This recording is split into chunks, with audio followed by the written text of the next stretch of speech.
patrol the cover boundary. At last the time is come, this is a cricketing emergency.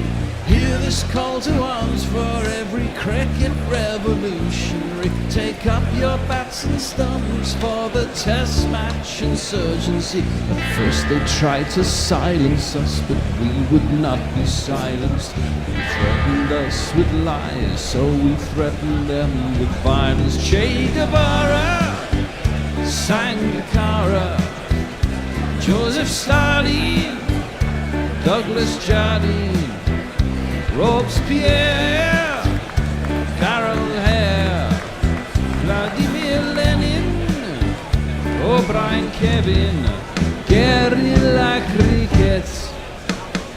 It's not about the winning, it's about how many rules you break. Even in cricket commentary, this is the best advice to take. Pick guerrilla cricket, it's the finest choice you'll ever make. There's so much more to cricket than rev counters and a slice of cake. At first they tried to sanitize us and clean up our act. But people like it filthy, and we know that for a fact. Fidel Castro, Lenny Pasco, Carlos the Jackal, Umar Akmal, Mahatma Gandhi, Grant and Andy, Brendan Behan, Austin Ian, guerrilla cricket. Stick with us, cause you know we're not the kind of thing that you see on the TV and the radio. So vive la revolution.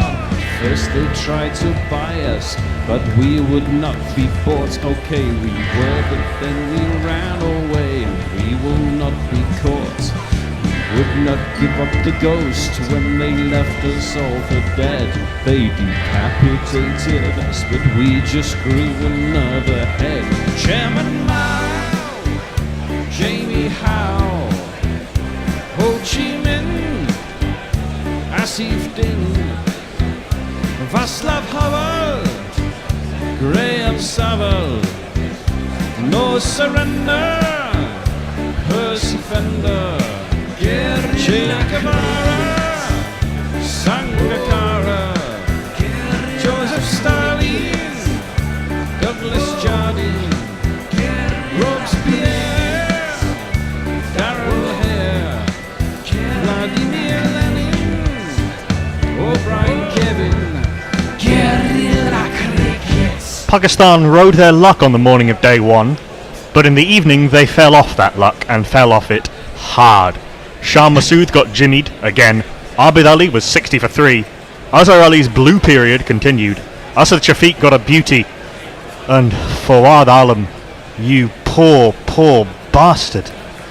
10 years and 8 months, 88 tests, 8,348 first-class runs after his third test.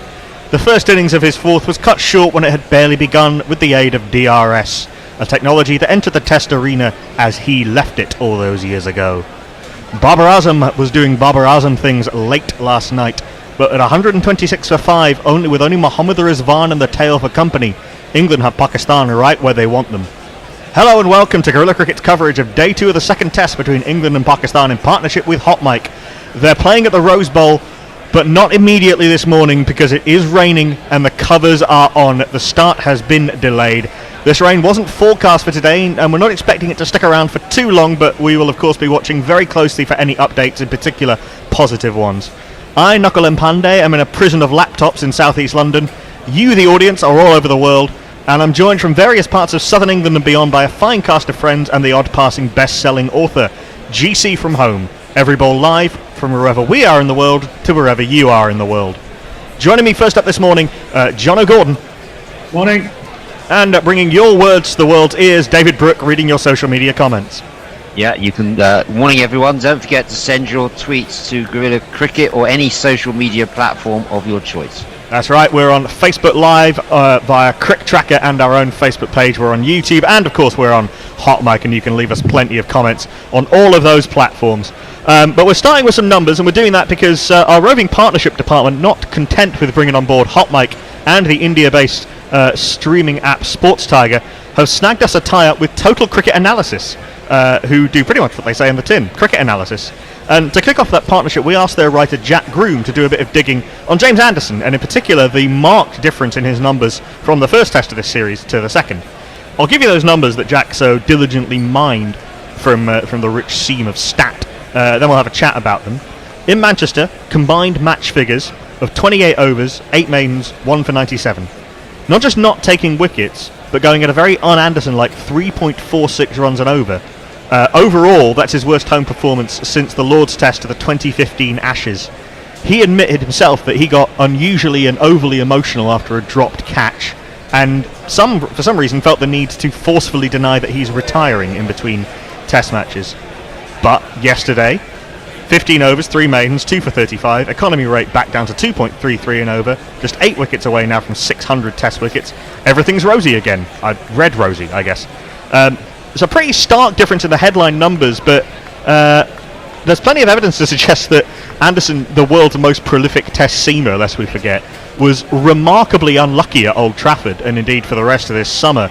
He had a higher percentage of play and misses in that first test than any other bowler on either side, but ended up with the worst figures of any bowler on either side, and had a catch dropped. What Jack from Total Cricket Analysis has neatly illustrated for us is just how much of an outlier Old Trafford was. Really, we thank him, and we hope to hear more from him and Total Cricket Analysis through the series. Jono, come to you on this and related matters. One test where things don't go well, and suddenly half of Twitter's on retirement watch for Anderson. One test where things only go okay, and the papers are wondering what's wrong with Jofra. What's wrong with Jofra? England's bowlers seem to be doing all right to me. Why is everyone so panicky? I think with the Jimmy thing, I think everybody's well aware that he's in the twilight of his career. And it's a matter of when, not if. And I think it's now gotten to a stage where as soon as he has a bad game or a game not up to the level so often kind of associated and expected of Jimmy, that people start to wonder if that's going to be his last game in an England shirt. I mean, I really hope he gets to 600. I think the worry for me is his body. I think we covered it off in the last test. I think it might have been on with David at the time. I would love Jimmy to have a farewell similar to that afforded of Alistair Cook, but quite more often than not, bowlers don't get to take a temper in the match and get to kind of wave the cap in the air and say goodbye. So I think it'd be more down to his body. I think he'll get to 600. I'd love to see that, but I think it's dependent on injuries. Jofra has been rested for this test. I'm not sure I agree with it. I think probably based on conditions, they went in with Sam Curran as an extra to try and do a bit in the air, but it didn't for him. But I think they were saying on the Jono this morning he's tried to change and adapt towards that and try and push it across the right handers a bit more. It did plenty off the pitch for Sam Curran yesterday. And look, as far as the bowlers are concerned, like even if Anderson was left out of this test, it doesn't mean that he's done and he's never coming back. Jono, when you talk about, I'm going to have the same debate with you again. When you talk about Jimmy Anderson's body, when you mention it like that, as though he's sort of, coming out in a Zimmer frame and barely had to be patched up for each test match. Did you see the way he was fielding? Age is just a number, man. He doesn't need to be patched up. There's nothing wrong with his body. It's like asking what's wrong with anyone's body. There's nothing wrong with Jimmy Anderson's body. It's all about how long he wants to continue for, providing he does the business. Yeah. I don't think it's about patching him up. The calf injury that he had last year, I think, as a fast bowler, is going to be something that, even subconsciously, it might cause him not to be able to run in with quite as much freedom. That full leg dive he made, running around from mid-on to stop almost a certain boundary yesterday. Look, he's still got the desire. There's no question of that. And I think, he's almost like the nation's sweetheart, isn't he, in terms of from a bowling perspective. So I think we all want him to carry on as long as he can. But you can't. But the idea that he's not going to take 8 more Test wickets, the idea that that's even up for debate, in my view, it is what's the word? Risible. Of course he's going to get 8 more wickets in Test matches. He could get 8 more wickets in this series potentially. I mean, I know what you're saying, but there's a danger at the end of someone's career. I mean, remember Tendulkar? How long did we have to wait for that bloody 100th? I mean, it was painful towards the end. It wasn't even 100 hundreds in Test cricket. It was 100 hundreds in all cricket, but we still had to wait forever for the last one. About it, you can't. My point is, England have got to pick Look, Jimmy's been an incredible servant to English cricket, and as English cricket fans, we all thank him for that, and there's no question. But what Joe Root cannot do, and I don't think will do, is just keep rolling him out for the sake of it. You can't pick emotionally. You have to pick for. Well, this was an emotional pick for this test because on the stats, you'd have said Jimmy take a rest and bring in Robinson once he was called up. Only on the top level stats. Again, if you go below that and you look at actually how he was bowling, CricViz have a stat. Maybe if you're a football fan, you may be familiar with expected goals. CricViz has something similar called expected averages. So you look at a delivery and you look at very similar deliveries through your database, and CricViz goes back I think now to 2006, and you look at on average how many runs and how many wickets each one takes, and then you sort of aggregate that into, and you can, with a good enough sample size, you can build out a pretty good picture of roughly how much each what the average of each in a particular spell or a particular bowler would be. What are you saying, Knuckle? I don't understand the point you're making. The point I'm making is that James Anderson this year in Test cricket had his lowest expected average of any year, but the difference between his expected average and his actual average was huge in that first Test. It's the biggest that it's ever been. Basically, Anderson bowled just about as well as ever, with there's no particular difference with how he bowls when he's bowling well and how he bowled in that first Test, but stuff went past the outside edge, catches were dropped, and that happens to all bowlers at whatever stage of the career they are. He admitted himself. I don't understand your point, because he did admit himself he had a poor Test match. He bowled one genuinely poor spell. He said it was poor. He said it was poor himself. He bowled one genuinely poor spell. The rest of the Test match he bowled all right. Well, he didn't say that. He himself thought he had a poor Test match. I think he's overstating. Whatever the stats say, it's about how you're feeling. And the point is, I'd like to make the point that in this Test match, which is the one we're talking about, he's looked as good as ever. So it's not a question of him. Will his body will it survive another 8 wickets? It will. If the time to drop him, would have been after the last Test. They didn't take that option. He's now done well in this Test. Is drop even the right word? Is drop even the right word? Because if he'd been rested or rotated, then I think whoever came in, if say Robinson had come in and taken a 5-for, which on the first class stats he would have done. Well, that's no guide, as Farad Alam will tell us. Which commission are you on from all these different people? We've got Toby Radford, we've got Ollie Robinson. You're on the payroll for a lot of these blokes, Brooksy. There is no way on God's green earth that Ollie Robinson even would have played this Test. No way. Well, why was he called up? I think he would have done if James Anderson hadn't recovered. We were talking about this yesterday. I think they were monitoring Anderson's fitness to make sure that he was all right. Just piecing together what we've heard, England really wanted to play James Anderson, as much to say to Anderson, we're treating you like any other bowler, i.e. we won't drop you after one bad Test. We might rotate because we've got a lot of fast bowlers and a lot of Tests very close together. Anderson won't play both Tests of it. I don't think it may well be that Anderson doesn't play the third Test of this series. I would be surprised if Pakistan don't make some changes towards in the third Test. It's just asking a fast bowler to do 3 Test matches back to back at whatever age they are is just not. Well, I mean, I agree, Jono, with your main point, which is bowlers very rarely choose at their moment to go out, and they don't get the hero's welcome. I mean, there's some exceptions to that, like Ambrose and Walsh going out together. But yeah, it's very often it's a 0 for 90, and suddenly they're dropped and they don't get back in. Because if Jimmy is rotated, rested, or whatever, and someone comes in with a number of bowlers that are queuing up for a place at the moment, does incredibly well in the same sort of style. Robinson, perhaps. But we thought that last summer, though. We thought that in the 2019 Ashes, Broad steps up to be again the leader of the attack, as he's done a few times when Anderson's been injured. Wokes bowled very well. Geoffrey Archer comes into the team and does really well. Curran made useful contributions at various points. And suddenly you think England are actually in a good position now. England are in a position where they can play James Anderson and he'll be just as good as ever because he's James Anderson and he keeps himself in amazing shape and he's such a clever bowler. But they don't have to play James Anderson in order to be effective. That's a great position for a team to be in. Yeah, I agree. I wonder if maybe I'm slightly harsh on Robinson. Look, I know he's got a brilliant record. I just personally don't think they would have picked him. I think that he's very much one for the future. I think he'll play a lot of games in an England shirt. I wonder if they've rolled Jimmy out. Had we have lost the first test, I think Jimmy would have played this anyway, because they'd have been trying to get level to parity, and then by winning the second, then would they have tried to roll him out for the third? Because let's not forget, they're talking about Jimmy perhaps not travelling for the winter, because we're going to a couple of places that hypothetically, well, potentially, that won't necessarily... Can you honestly see James Anderson not making the plane? I can see him not playing every test, but I can't see him not making the plane unless he breaks down again.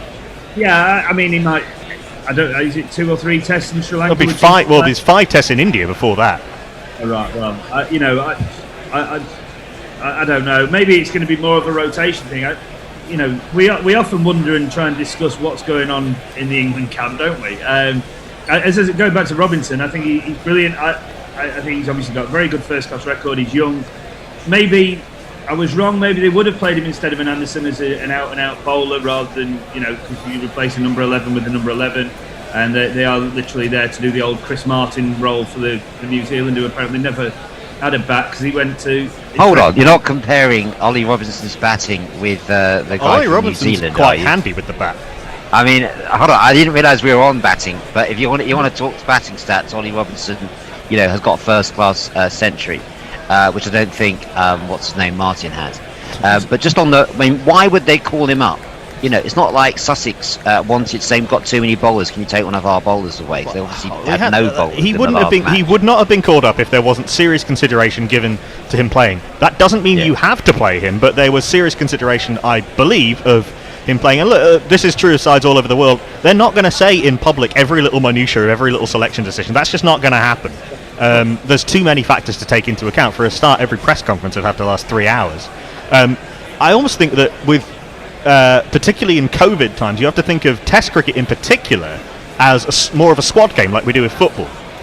And good players are going to get left out of every game, and that's what it should be. Actually, if you're a good team, it should be you have 15, 16 players who all of whom are on merit good enough to be in a Test team, and then it's about how you manage them and about the particular conditions of the test and the particular physical condition at a point in time of every bowl. Like England now have 6, possibly 7 fit fast bowlers at the same time. When was the last time that happened? We've got a dearth of, there's so many of them, isn't there? I mean, I'll put the question to you two. I already know what Dave's going to say, because Dave just loves to argue with anybody, but he's brilliant. I like the challenge.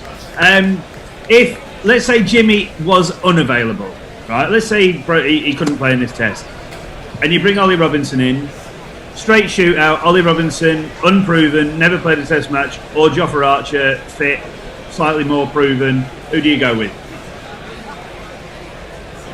I think Robinson's more of a like for Anderson. I think Archer can do I think Archer can actually do so much, it's very hard to work out what sort of bowler Jofra Archer is, and I think England haven't either.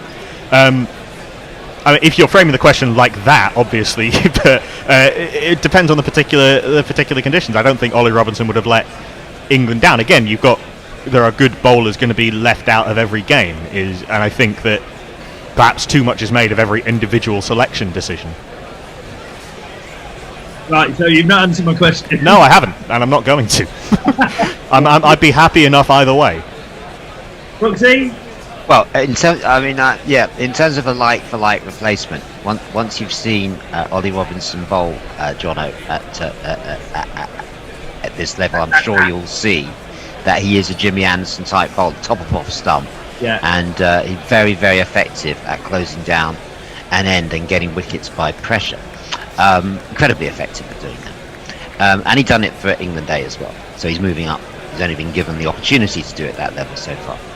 Jofra's got a different role, and the two of them, have operated effectively together at Sussex. It's just the mess that's left behind at Sussex that I'm concerned. I'm going to take those two out of the attack. So David is still scoring 540 for one. David is still traumatised by Jack Leaning and Jordan Cox. We should move on to Pakistan. Actually, first, David, give us a few early hellos from social media. A lot of people on Quick Tracker, and I was hoping for your help there, Knackle, in reading some of those out. Yeah, I can give you those. Most of the tweets are relating to the weather, and good morning to Messi Jez, who is looking forward to the wibbling. You wanted quality wibbling. We're working on that. And Sports Tiger say good morning to the gents at Gorilla Cricket. Although it's nice and dry afternoon here in India, we can't say the same about Southampton. Hope you folks have it covered in terms of dealing with a delayed start. Don't worry, Sports Tiger. We're across that. Yeah. Sports Tiger, the latest platform that you can find Gorilla Cricket on. And I hope there's lots of you listening on Sports Tiger. Ranjit says expecting sunshine there also. We're going to go over to our weather forecaster in a moment for the latest meteorological. Sports Enthusiast says, yay, yay, yay. This can't get any better. You're not giving us much to work on there, Sports Enthusiast. Not really a debating point, but thank you for that anyway. And Jack says, check out Gorilla Cricket live now on Hot Mic. Yes, if you go onto Hot Mic and download the Hot Mic app, use the invite code GC Radio, you'll then be able to sync the coverage to whatever TV pictures of the cricket or pictures of Nasser Hussain that you're watching. But it's also a really good app because you can leave it on in the background whilst you do other things. For example, I don't know, order your latest cricket bat from Jono's company, or tweet to Gorilla Cricket. Tweet to Gorilla Cricket. We do have some people with us on Crick Tracker. I should say, by the way, it'd be remiss of us, this being the 14th of August, to not wish everybody in Pakistan Jashn-e-Azadi Mubarak, Happy Independence Day to Pakistan, to everybody in and from Pakistan, wherever you are in the world. Really, making it so far in one piece is almost is quite the achievement, for given the trauma of those dying days of the Raj and British Imperial rule and the partition.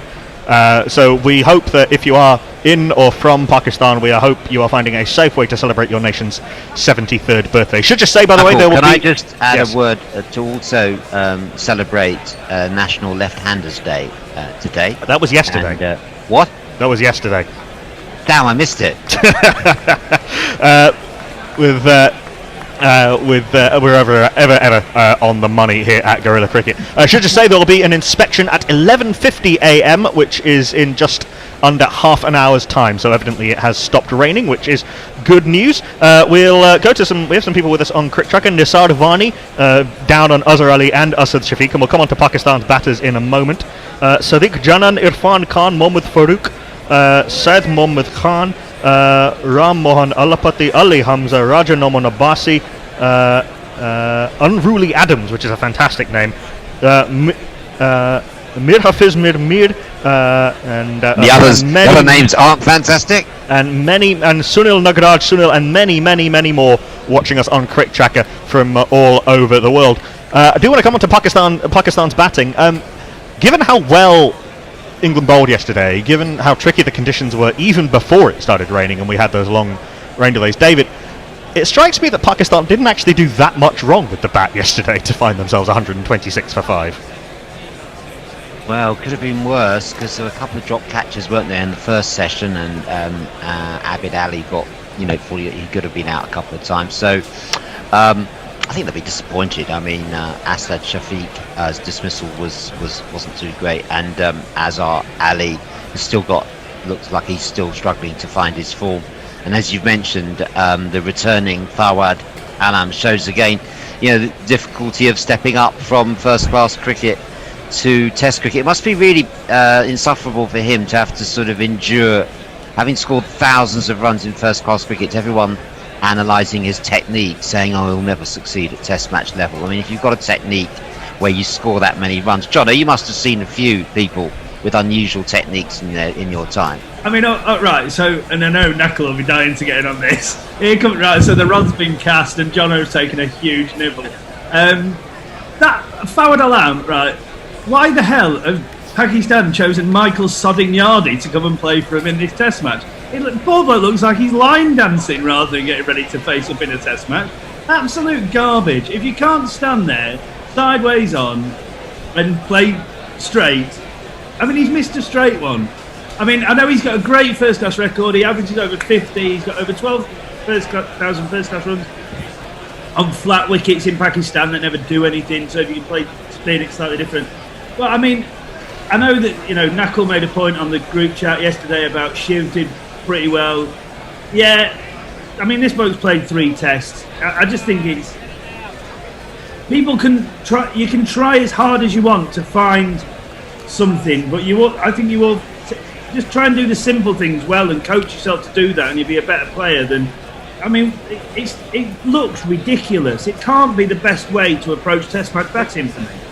He gets into a pretty good position at release, as Shiv did, and there's all sorts of reasons why someone might end up doing that. I think with Rory Burns, for example, it's about literally just having his dominant eye in line with the ball, literally being able to see the ball better, which is if for all the frills is a fairly basic point of batting, one would think. A couple of points on the pitches. We talked yesterday to Faisal Shah, who is a former first-class player and now a commentator in Pakistan and does a lot of Pakistan domestic cricket, and he was pointing out that actually it's been a long time since the pitches in Pakistan were flat. Over the last 4 or 5 years, what you've tended to get is really unprepared pitches, and so you get games ending in 2 days with green nibbly seamers, where run scoring's been really difficult. It's only in the last year that the pitches have kind of reverted a little bit, and so the pitches in Pakistan haven't been what we think of as the stereotype of Pakistan pitches. I mean, remember, it's been a very long time since Pakistan has had Test cricket since and I think the lack of money in the facility and the lack of infrastructure has led to a deterioration in that sense in Pakistan's pitches, which is only just starting to tick up. So, and also, no one else in Pakistan is scoring at that rate that consistently, even on the same pitches. So just a couple of those points on. We need to be a little bit careful in terms of saying, all pitches in one country will be the same across all of time. Sorry, David. Oh no, I was just saying there's not lots of other people with controversial techniques or with unorthodox, I should say, techniques. Rory Burns himself, Peter Willey. I think you can all find these exceptions.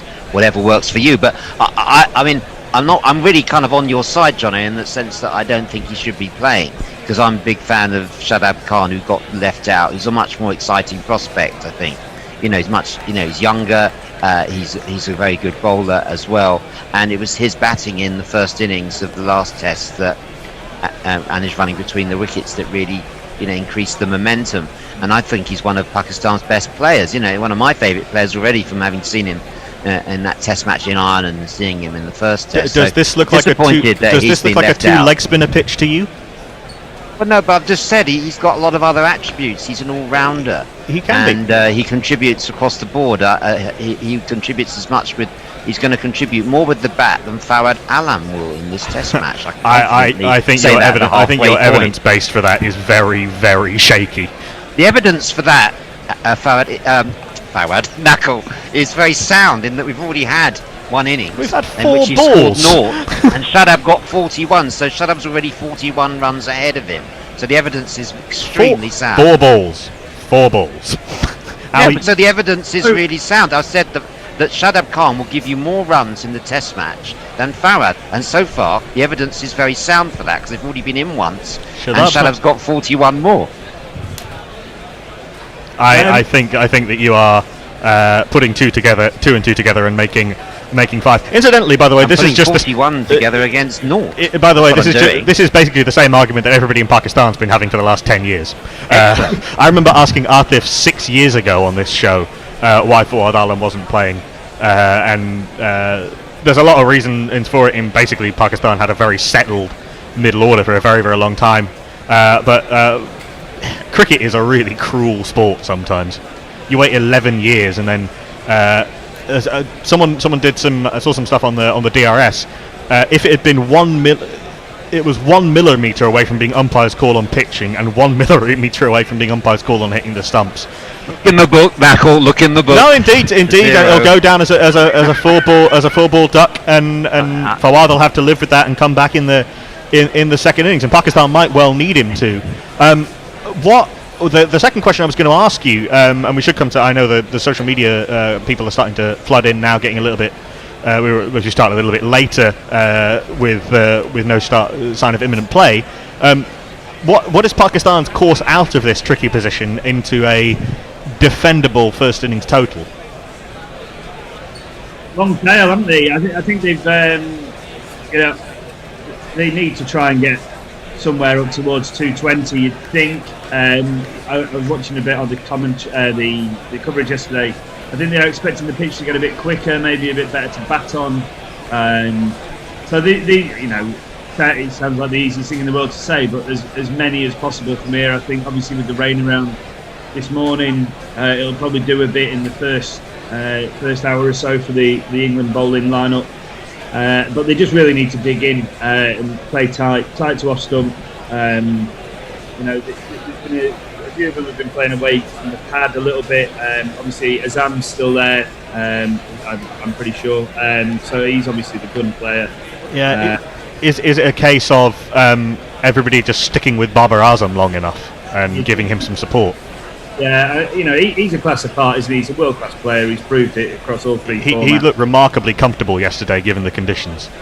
He's just not an easy guy to get out. I think the ball that Jimmy nicked him off with in the first game was actually a very good ball on that second morning, because it was up there full enough for the drive, and it just did enough to take the edge. Look, he's the class player in that lineup, isn't he? Obviously, the captain's not yet made a score that he'd like to on the tour, but the Pakistan side are decent. Alam, I think comparing Rory Burns to Alam a little bit is probably a bit harsh on Burns. He puts his head over his shoulder, whereas I think there's too many moving parts with Fawad Alam for my money. It'd be interesting to see what Toby Radford would say, because the idea is that you want to be still at release, and maybe it's still moving a We can ask Toby about him at tea time. Hopefully the sun will be out by then and we'll have had some really good cricket. But yeah, Toby's coming on at tea time. Toby Radford, who of course was the West Indies batting coach. Can I just say that Muttley has wished us a very a good morning in traditional manner with a woof. Morning all, bloody rain and love and sausages. Thank you to you, Muttley. We look forward to seeing what you're cooking up for lunch today. Spicy golden duck. Thank you for this, because I hadn't noticed this story. And said for info, telling us that Michael Vaughan is in quarantine, boo-boo. And he was referring to a story in today's papers that the man who chastised Jofra Archer for breaching the COVID bubble, Michael Vaughan, he went on now in trouble. He went and played golf in Northern Ireland and is having to observe self-isolation procedures before he can be allowed back into the bubble. Well, thank God. I bet everyone's glad they're not sharing a room with him if he has to remain in it all day. Sunil Sharma says waiting for Sports Tiger app was awesome yesterday. Also Gorilla Cricket, thank you very much for that. And Sumita Verma, who's also been watching or listening to Gorilla on Sports Tiger, says they give the feel of real match watching. Yes, absolutely. Dave Sarah, doomed, says Dave Sarah, man who always expresses himself very concisely. Who or what is doomed and why? I think it's the response to the weather. The weather is doomed. Yeah. Oh, you're asking Dave Sarah, not me. And Chris TV says, if you average 57... Oh, this is aimed at you, Jono. Yeah, I know. Chris TV says, if you average 57, you should be able to stand however you like. Well said. Ravi, hello, good morning to Ravi. Always a pleasure. Hi all, Quality Wibble. FWIW. Knackle, can you just tell me that? For what it's worth. What it's worth. I'm on Knackle's side on the Anderson issue. Ravi, you know which side your bread is buttered on. Wakas Khan says, why rain is stopped. And I've just lost the rest of the tweet, so I'm going to pass back to you, Knackle. Why has the rain stopped is quite a philosophical question if you look at it the right way. By the way, we're getting more cricket as it turns out, because today we've had confirmation of Australia's men's white ball tour of England. 3 T20 internationals at the Rose Bowl, 3 one-day internationals at Old Trafford, all in the space of 12 days from the 6th to the 18th of September, which will mean that England's and Australia's players will miss the first week or so of the of the IPL with quarantine procedures. But Australia have named a squad. It includes Glenn Maxwell's back in the squad, Marcus Stoinis is back in the squad, Pat Cummins is the vice captain across both squad. It's quite a strong squad that Australia are sending for those six games. We'll put out a full squad list and schedule on Twitter today. But yeah, we'll be getting. So England will end up playing every game that they were scheduled to play, and also the ECB will not completely cut, but minimise their losses. So yeah, more cricket after this series finishes. Sorry, Jono. I was going to say, just Muttley has said, no pressure then, Brooker, ha. It's just I'm talking about his culinary skills. Today we have a simple spag bowl in the slow cooker to go into the freezer today. So you're not going to be eating it today. Thanks for that, Muttley. Kartik Singh says the music in between the commentary is really great fun. Rain, go. We did we ended up Tiger and Guerrilla Cricket for this awesome tuning in. Yes, we had a fantastic session yesterday of some of the great jingles from the Guerrilla Cricket archives. Every player has a jingle, you name him. If you want to put, or her, if you want to put some, make a donation to Patreon or a tip on Hot Mic, or I don't know what you can do on Sports Tiger, then don't forget we're crowd-funded. Well, indeed, and as for jingles, if you go to guerrillacricket.com/archive and sign up and pay for just £20 a year, you get access to our archive, which has not all of the jingles, because I think we've got a bunch more recently that haven't been put up there yet, but still, it's well over 1,200 plus jingles, and also all of our whole match footage going back to 2014. So thousands and thousands of hours probably of cricket commentary and jingles for just £20 a year. guerrillacricket.com/archive. What about Jono coming back on Chris TV? Let's go back to that. If you average 57, you should be able to stand however you damn well like. Jono. On PA. I noticed he's South African as well, isn't he? So they're argumentative in this way. No kidding. Look, different techniques work for different people, but sorry, if you can't mess about all you want, if you can't block a straight delivery, I mean, I feel out of all of that, the person I feel most sorry for is Kettleborough, because that goes down as an overturned umpiring decision. As Knuckles says, it's like 1 mil either way on 2 hours. You're not suggesting, I hope, Jono, that he is incapable of blocking a straight delivery, because he has scored thousands of first-class runs. It did move back into the left-hander a little bit. You get a decent ball early, it happens. Nah, not having it. Sorry, lads. Just stand there sideways on and hit it. Have a small trigger, or I just don't. I mean, George Bailey. I don't know if anybody else saw this, but in the Big Bash, he was batting the same as Fawad Alam, but he 180 degrees. Yeah, he was Fawad is as open can get. George Bailey was looking over Bailey's right-handed, and he was looking over his shoulder with his back to the bowler as the bowler's running in, and then gets into a side-on position. It was quite remarkable. I'm all for orthodoxy if you can make it work. I think it makes the game better and more interesting. Nothing like George Bailey was literally showing his arse to the bowler, wasn't he? Yeah, he was. It worked for him for a while. Incidentally, George Bailey is now the selector on tour for this Australian team. He's a very fine one-day player, George Bailey, and a good captain. Yeah, it was. Yeah, successful captain, as most Australian captains are. I mean, in terms of the strangest stances of all time, I mean, I'm sure we've seen a few in club cricket. In terms of first-class cricket, a couple of names from the annals of history for you from the 1960s. Henry Horton and Basharat Hassan. Basharat Hassan was a Kenyan national who played county cricket for Nottinghamshire. He had an extraordinary stance, as did Henry Horton. A lot of the derriere area was not on display exactly, because obviously it was covered by flannels, but nevertheless prominently. What? Well, I mean, obviously, out of the three of us, you're the only one old enough to remember what they might have looked like. So I'm just wondering if you could stand up and do demonstrations for us. Well, it wouldn't work on radio. Do you? As we know, we are in glorious Technicolor HD video around the world. Maybe you and Toby can recreate it at some point.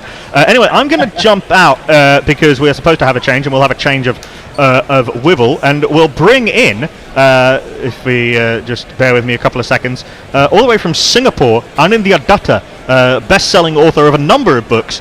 We've only just finished talking about his book Wizards, about the history of Indian spin bowling, and he's already got another one in the bestsellers charts. 1971, the greatest year, talking about a momentous year in Indian cricket, 1971, which I know that you talked about with Hendo a little bit. But we'll talk about that. We'll have that podcast out for you fairly shortly. But in the meantime, welcome back to Guerrilla Cricket in India. Thank you very much, Shakul. It's an absolute pleasure to be back again, and looking forward to chatting up with you guys. Yeah, absolutely. From a well-packed MCG by the looks of it. Actually, it's the Eden Gardens. Oh, is it really? Oh, I thought it was the MCG. Right. Okay. Wait, what is your favourite of the Indian cricket grounds and India? Would it be the Eden Gardens? I'm from Calcutta. Of course, it's the Eden Gardens. Yeah. What a cauldron of an atmosphere. I was there lucky enough to be there for the India-Pakistan T20 World Cup match. Wow. The match the match where I was quite relatively young, I would say. I was in my teens. The best match I've ever watched there actually was a one-day India versus Pakistan a long time ago. Krish Srikanth scored a century. It was heartbreaking because India lost in the end, but it was. Two questions. First question? What's the capacity of Eden Gardens? And secondly, how many people actually do they fit in? Those are both very good questions. So, the capacity used to be 80,000 at one point in time, and it would normally fit in about 100.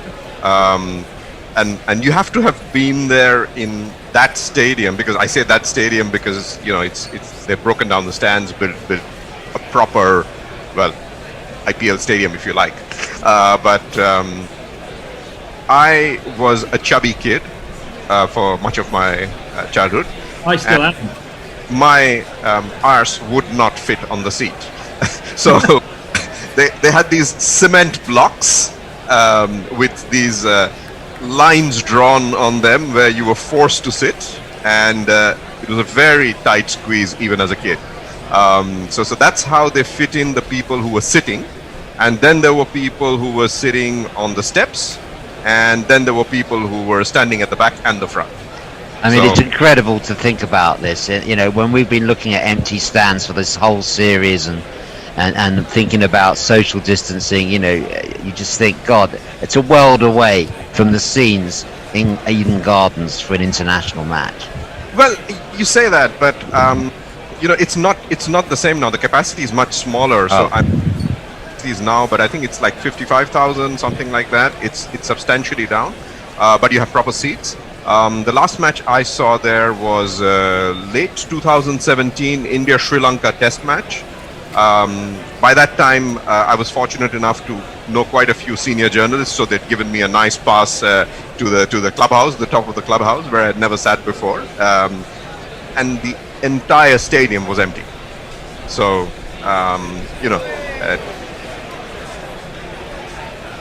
we just lost you, Ninja, just for a second there.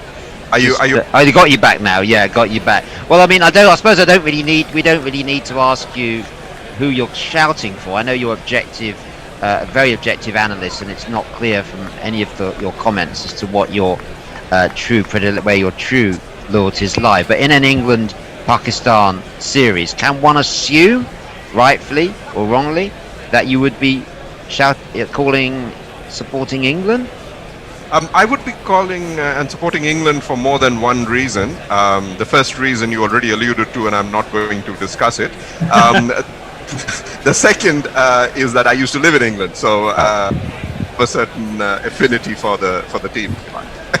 And India, obviously, it's a pleasure to meet you. This is our first time together, so it's wonderful to have you with us.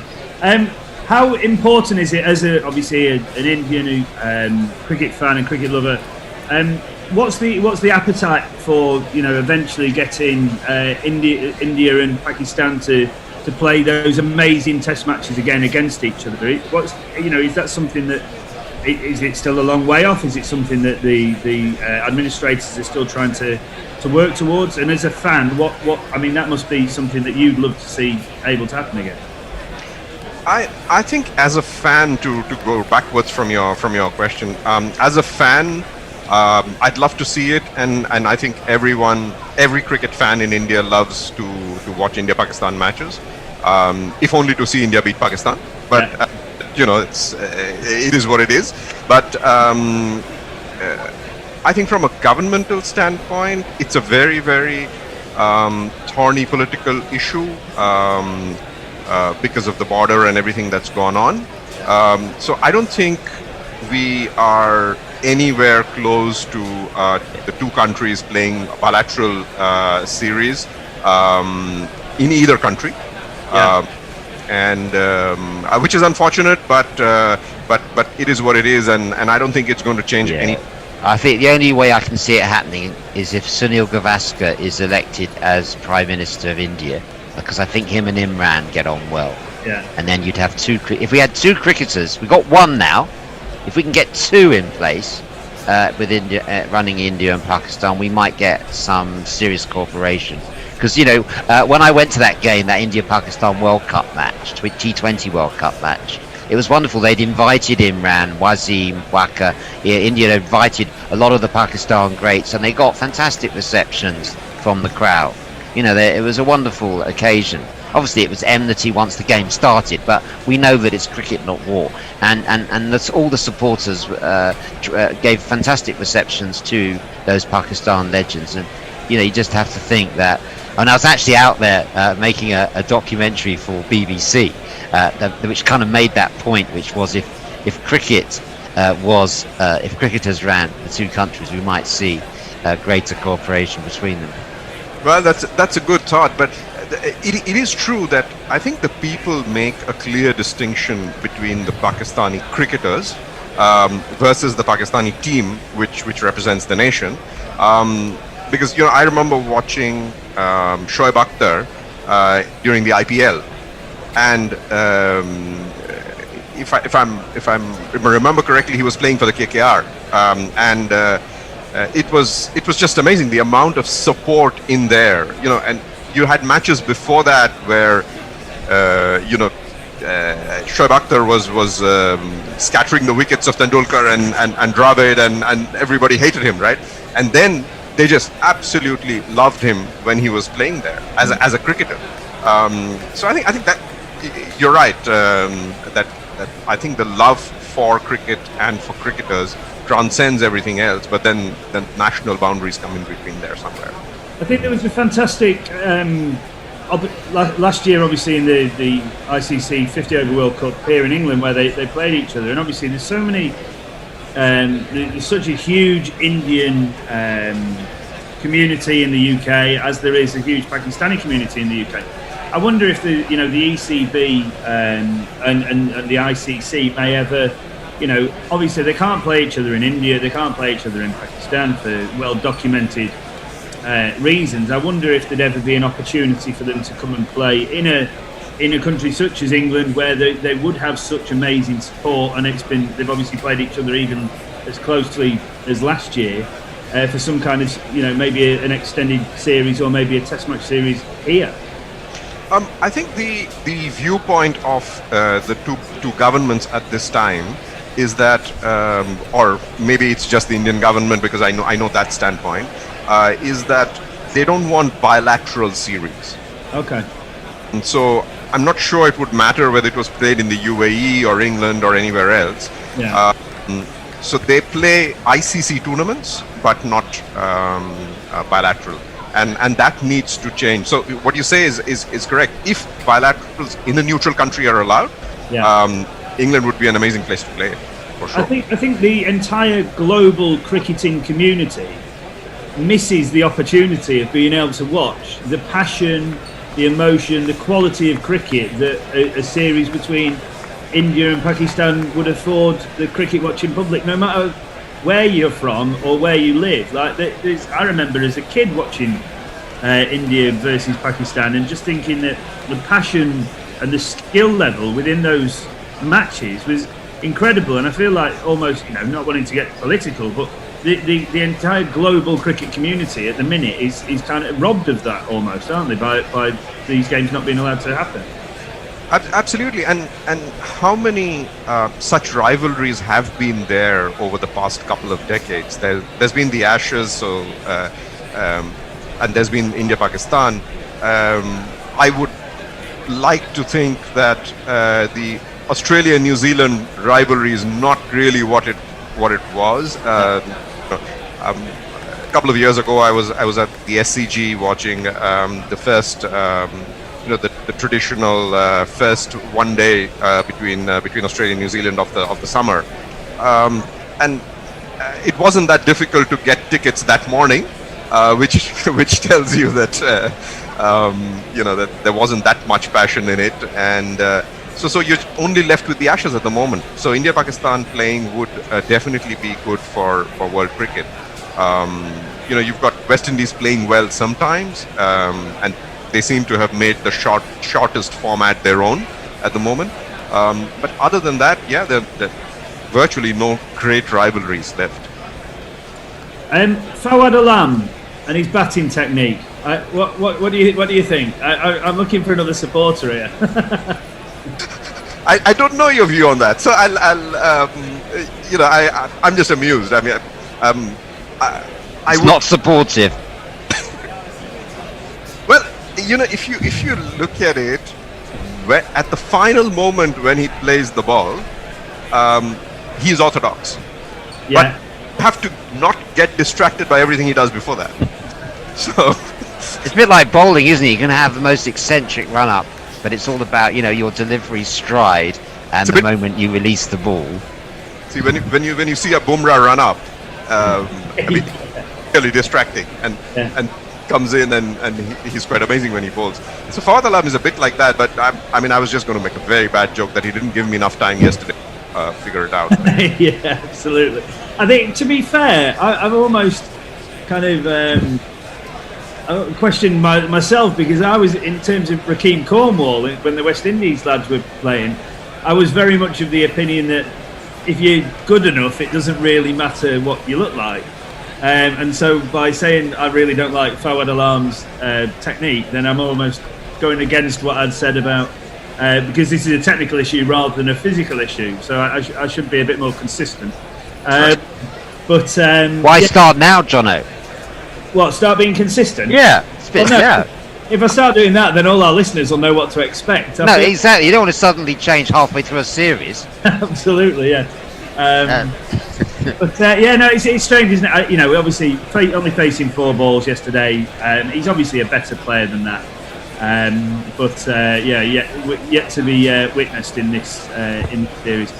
Dave, let me just update some tweets, because I want to keep everyone up to date. Farron wishes us a very good afternoon from Dhaka. His opinion is that England have to be firmly in the driver's seat.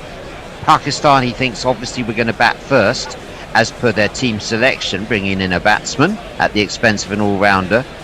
Could the series be decided this evening or early tomorrow? Well, you never know. With the way this series has gone, you never know what to expect.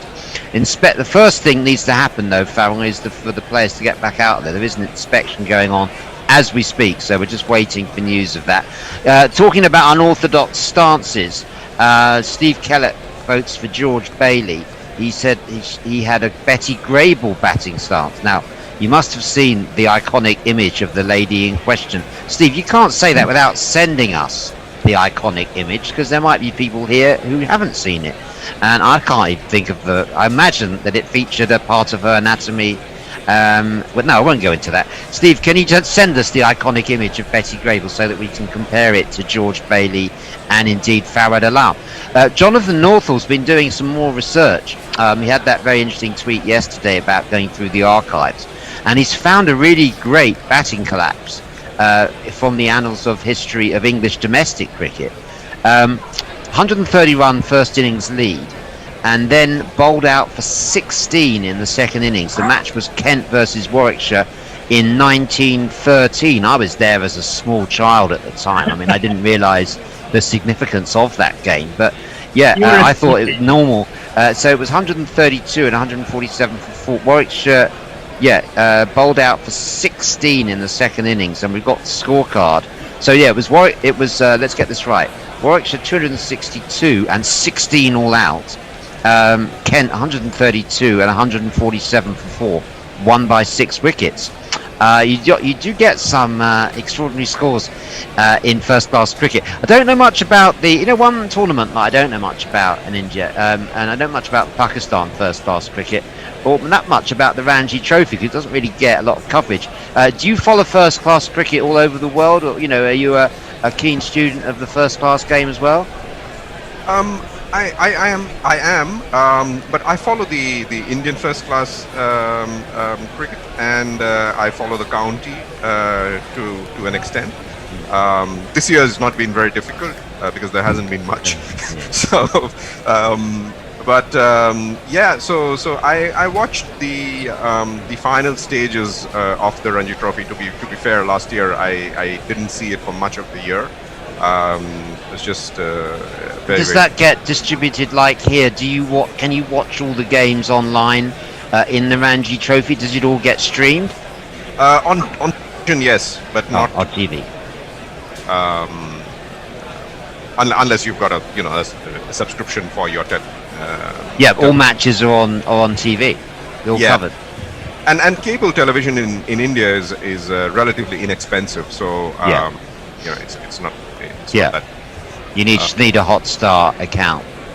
Yeah, well, I've just gone back to Fawad. I don't know if you had a look at the.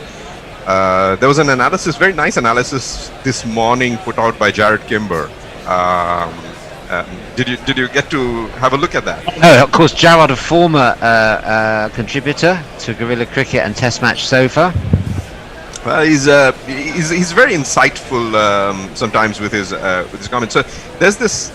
He's written about Fawad, and what he says is something very interesting, that we often make the error or we make the assumption that someone who does very well in first class cricket will necessarily do well in Test cricket or get the breaks in Test cricket, and it is not always. It could be, but it's not always regionalism or whatever which does not allow you to get to the Test stage.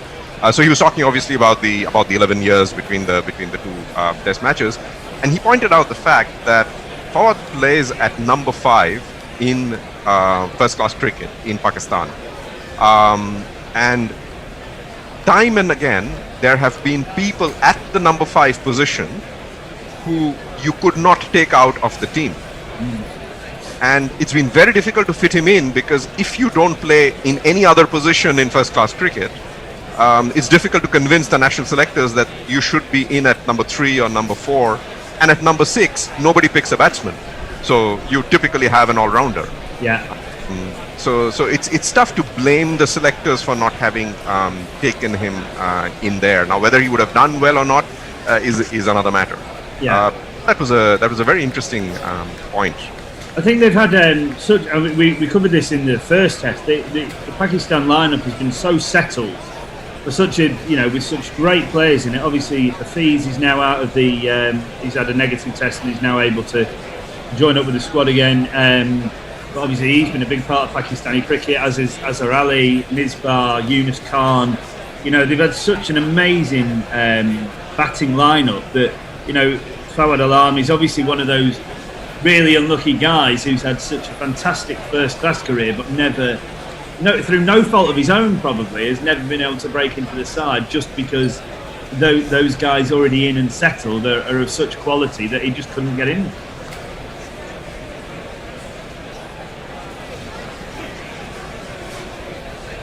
Just to interrupt there, word coming through of a 12:30 restart. So they've had an inspection And this is one of those things. If you were at the game, you'd be really infuriated that it takes 40 minutes between the inspection and the start time. But it's just one of those things. I guess we have to have the soppers out, or whatever that stuff is that soaks up the outfield.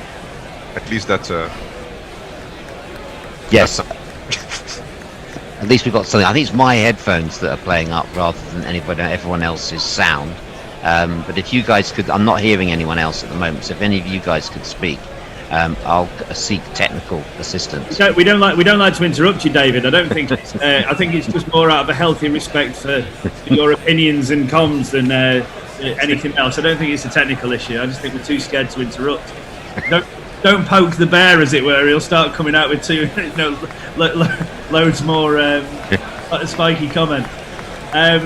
So, I presume you, although you weren't with us during the first test on India, I presume that you watched the first test. Yes. And what are your thoughts on what you saw? I mean, obviously a fantastic result for England, who I know, obviously, as you alluded to before, would be your preferred choice to follow during this series. But how do you see Pakistan getting back into this series now? Well, I think they have the team to do it. Clearly, there were a few, I think, captaincy errors as well in the first test, which prevented them. Root got lucky. I mean, his captaincy wasn't much better, I have to say, but he just got lucky.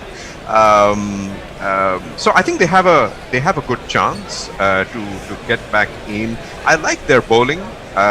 It's not express, but I think they've got the right bowling side for English conditions. Yeah.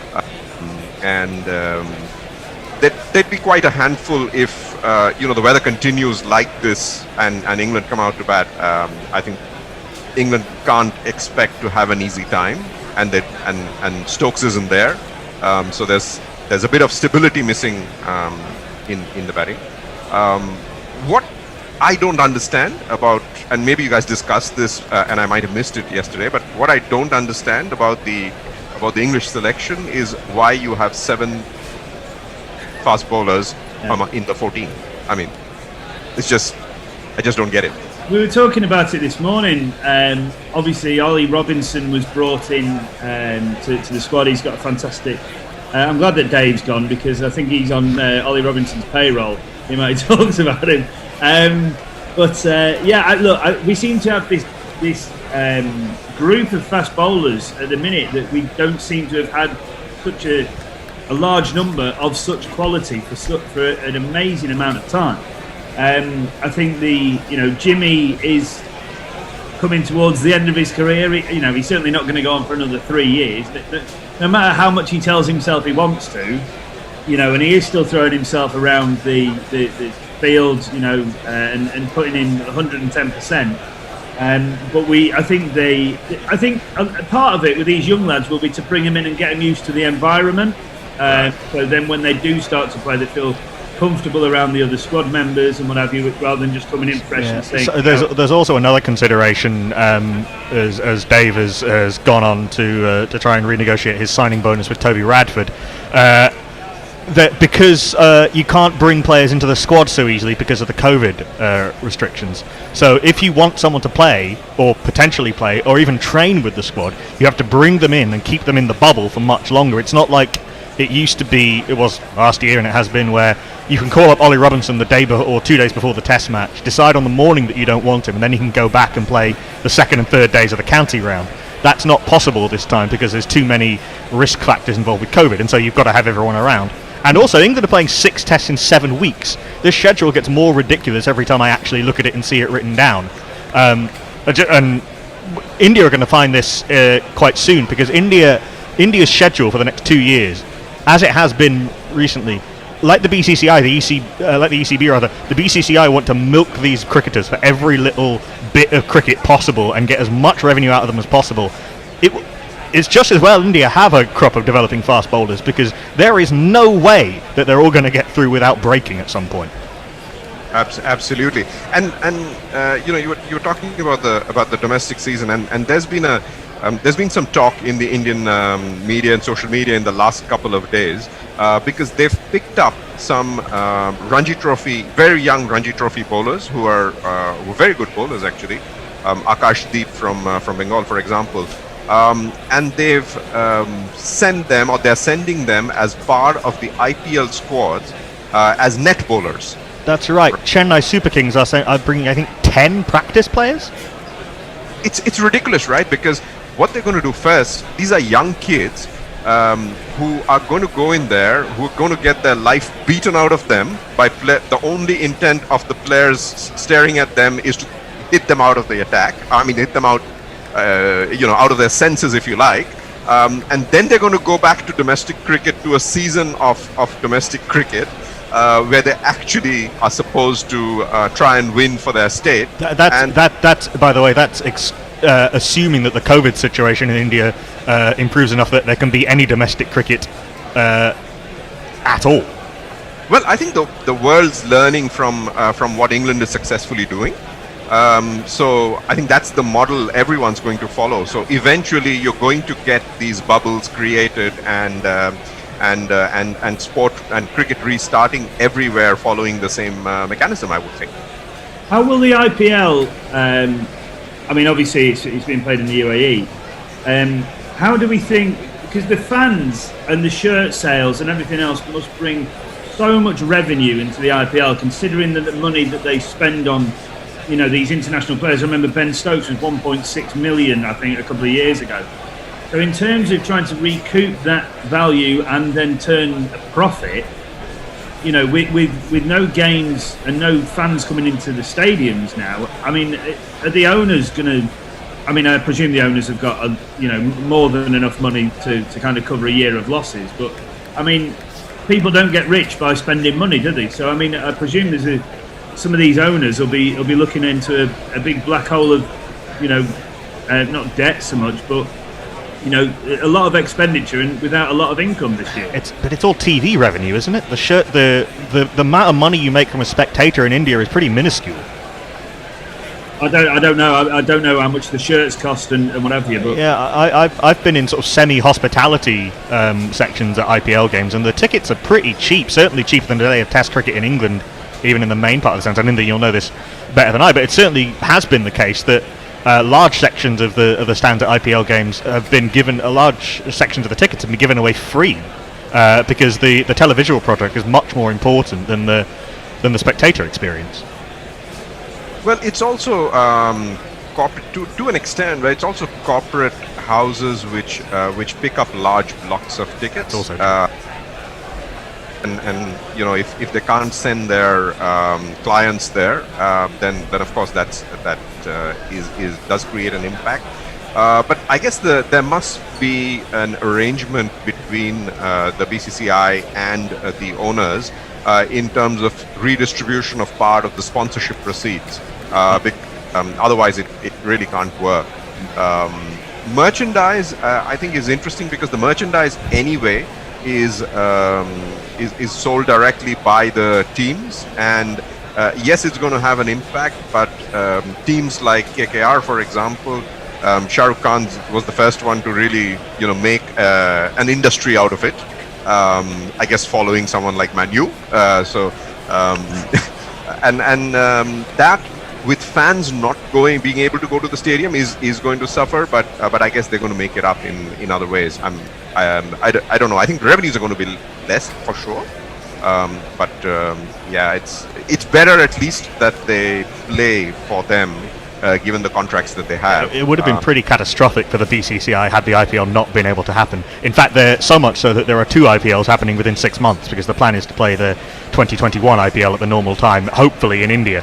By the way, I should say lunch will be taken at 1:30 p.m, so it'll be a 1-hour first session, bringing the rest of the session times when we have them. But it could be and it will be a 40-minute lunch break, because this is England and we don't do things sensibly when it comes to cricket here. But it could be quite a long old day. We could be here till 7:30 if the light and play allows. Do we think that the owners could possibly have conversations with the players, there's a lot of talk here about football clubs and the money that Premier League footballers earn and taking pay cuts to keep people within the business of running a football club, let's say, keep their jobs rather than those redundancies being made. Do you think that any of the IPL owners will have approached the players with a similar style? Would you take a reduced fee based on the fact that because it will be run like a business, won't it? I wonder if that approach will have been thought about. I haven't heard of that, but you also have to remember that the IPL is 8 weeks, right? So it's not really a full season like a football season. I'm not sure that they would really ask people to take cuts. They could. I haven't seen anything in the media about that. There might be some element of non-playing staff taking cuts, but again, most of these, unless you're in the general management, and certainly no CEO is going to ask the rest of the C-suite to take a cut in general. The coaches and the coaching staff and the analysis teams are also on short-term contracts. Also with IPL contracts, it's pro rata, so you don't get the whole fee if you don't play. So it's not necessarily the case that even if you sign two, £1 million or $1 million players, although I don't think anyone signed $2 million players, but it's not necessarily the case that you'll necessarily have to pay all of them all of the money. And God only knows how little the ground staff in the UAE and the stewards, not that you need stewarding, I suppose, because there's no crowds, but God only knows how little they're paid. Yeah. The other thing which is happening, which is political, I guess, is the fact that the BCCI had to walk away from their biggest sponsor for the IPL, Vivo, because India banned everything Chinese. Obviously the two sides decided that they didn't want to carry it on. I think the first announcement was that they would come back next year. I think the subsequent announcement said that it's been it be wrong, but I thought I read that it's a permanent cut off. And the BCCI, I believe, are still looking for a replacement sponsor, which is not a small amount. The BCCI are looking for a replacement everything. Saurav Ganguly's term as president is technically up. Jay Shah's term as secretary is technically up, and they're fighting through the Supreme Court. There's an interim CEO who is one of the IPL staff. There hasn't been a CFO since late last year, so much so that the Indian senior contracted test players haven't been paid since November. The IPL is actually... the IPL have lost their title sponsor and are still looking for one. Weirdly, the IPL is actually the only part of English cricket that's actually run even vaguely sensibly. It is remarkable how messy things are, given that the BCCI is the biggest and most powerful institution in world cricket at the moment.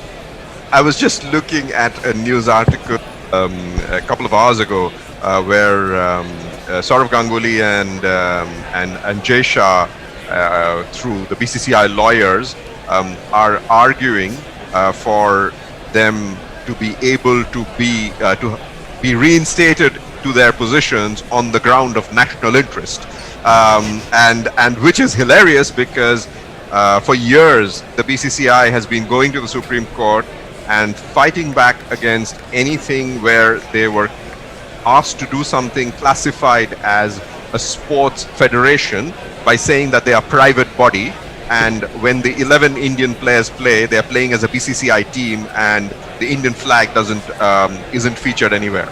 Wow.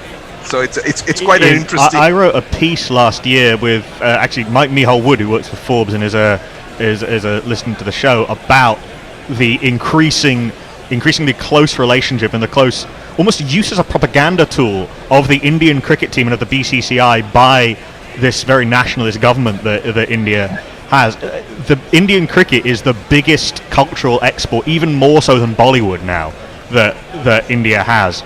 You're not any kind of authoritarian government if you can't use that to your advantage, and the Modi government has definitely been doing that. When Modi got re-elected, there were a lot of tweets that were remarkably and almost creepily similarly worded from senior members of the Indian team congratulating Narendra Modi on his re-election.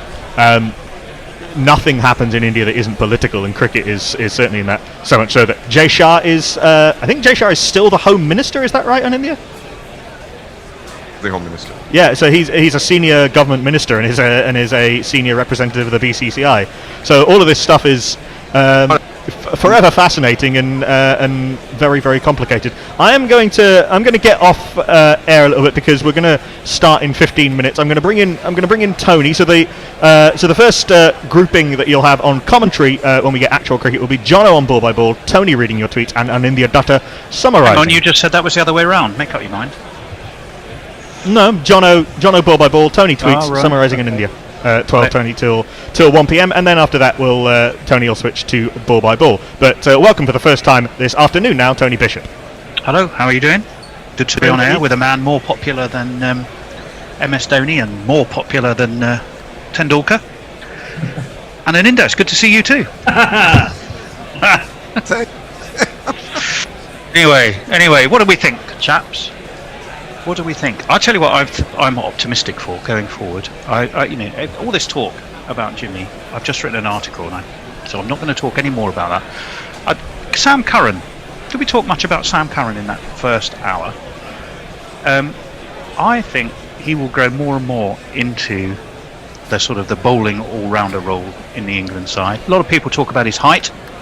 And will he get that extra yard of pace? Apparently he's been chatting to Azam Mahmood, who's similar sort of stature from recollection, isn't he? Who's volunteered to help him, find that extra yard of pace. Remember, he's only a lad. What is he? Sam 22, Sam Curran? Oh yeah. He'll develop, won't he? Yeah, I've been fortunate enough to, I say fortunate enough to face Azam Mahmood in the nets. That wasn't particularly enjoyable. But I mean, he's not massively tall, but he's very, very strong. It was when he was at Surrey. He happened to live next door to a lad I played with at Wimbledon, and he just rocked up at indoor nets one night. I was like, what the hell's going on here? With a white ball that was swinging around corners. But yeah, Sam's not very tall, but Sam's skiddy. I played against him a couple of times, and he hit me in the face once. Luckily, I was wearing a helmet. But because he's short and he's got that little bustly run up, and his arm comes from nowhere, so I think he's almost slightly deceptive. He's probably half a yard quicker than you'd expect because it's through his arm action. Well, he gets that swing as well. The way he took his wicket yesterday was interesting. Not particularly great in swingers. 2 in a row though, and then it was the old 1-2-3, wasn't it? In swinger, across the batsman, gets the edge. He's got that spark of something, and I think he can find ways to do. Compensate for the lack of height, I reckon.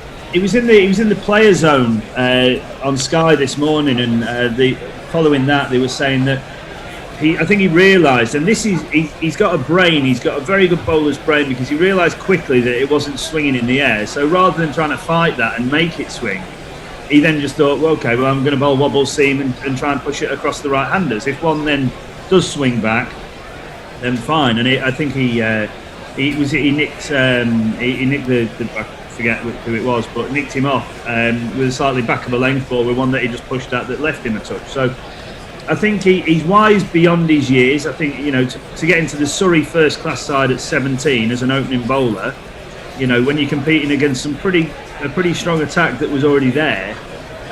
He's always been rated very highly, but I completely agree, Tony. I think that over time his batting will be. He's almost batting without responsibility at the minute, but not in a negative way, because he's coming in down the order. He can play his natural game, which is and we see as exciting, and he hits boundaries, and he's not scared to take big shots on. I think should he eventually move up to 6 or 7, I think you'll start to see him play a slightly different way, one that he's comfortable of doing, and I think he'll start to contribute a lot more. Well, here's a bizarre stat that might surprise you. He's the 8th most successful left arm pace bowler for England ever. Wow. That, of course, is more of a comment on the fact that left arm pace bowlers for England have pretty much been as rare as hen's teeth, but nonetheless. So that made me actually have a think. Well, who are the rest then? If you go back over history, can you think of any names that spring out an Indo? Mullally. Who did you have? Alan Mullally. Yes, he is in there at 1, 2, 3, 4. He's fifth. 58 wickets. England career 96 to 2001. Liver? Any left armers? Lever? John Lever, you are absolutely spot on. 73 wickets. He's third. 1976 to 1986. These are all left-arm seamers as well, I presume. Left arm pace bowlers, yeah. Were any of them other than Mullet Ali in my lifetime? That's a really good question. When were you born? I know I look 38, but I'm only 19. No, 19. 38. The ones actually. Oh yes, one of them definitely. One of them. One more. Oh, side bottom. Yes, very good. 2001 to 2010. He's actually second. Okay. He's actually second. 2001 to say 2010. 79 wickets for him. So if we were to do it as the pop charts, which an Indo will remember, and a young lad like you, Jono, definitely won't. We're going to start at the bottom. Even I don't know this chap, and I haven't had time to go and do my homework. Nobby Clark. No. Ring any bells? Nobby Clark. That's, my dad always used to call people called Clark Nobby, and I never knew why. There's a reason why Clark's always became Nobby Clark. Don't know. 1929, the year my dad was born, actually, to 34, he took 32 wickets. Working up, Dick Barlow, 1881 to 87, 34. Then Sam Curran. Yeah. So he's above Nobby Clark and Dick Barlow. And he's just behind Jeff Jones. 1964 to 68, he took 44. Frank Foster, 1911 to 1912, he took 45. And you mentioned Alan Mullally.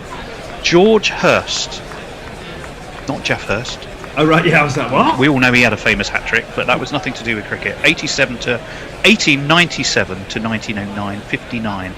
And then John Lever and Ryan Sidebottom. So in 90 odd years, 90 to 100 years, no more than that, 1881, in 130 years, 130 years, 8 have really done the job. That shows the value of a left arm seamer to any pace attack, and if they can bat a bit as well, no wonder selectors go, oh, we'll grab him or her if it's ladies cricket, because they are such a valuable commodity. Well, I remember the name of Nobby Clark because Nobby Clark didn't play 2 test matches, but he played in the first ever test match played in India in 1933, and that's why I recollect the name. It was Douglas Jardine's last series as captain, and it was an interesting one. That's when Larwood wasn't playing, and he wasn't allowed to play anymore after. And so Nobby Clark sort of replaced Larwood in the team to India. So would he have bowled with Bill Vosk? I mean, whenever I hear Larwood, a bit like Laker and Locke. If I hear the word Larwood, I always feel Vosk kind of goes next to it somehow. They belong together. Yeah. Like birds of a feather. Yeah, but I don't think Vosk made that trip either. So bowling attack was a bit different. There was Headley Verity though.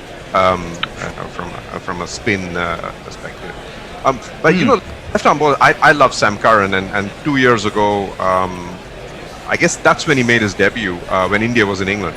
Yeah. And he was every Indian's nightmare, right? So he would come in, he would bowl, and left arm pace bowlers, like you were saying, first of all, are difficult to play, and then he would come in and bat and take the match away. So. I remember Edgbaston, he had a great game, didn't he? I think he got 70 in his first knock. He was smashing it everywhere. Also, I mean, the value of a left armour, if you've got an off spinner in the side, I mean, you think about, let's talk about subcontinental left arm seamers. Zahir Khan, phenomenal. Shaminder Vas, phenomenal. Ashish Nehra, phenomenal.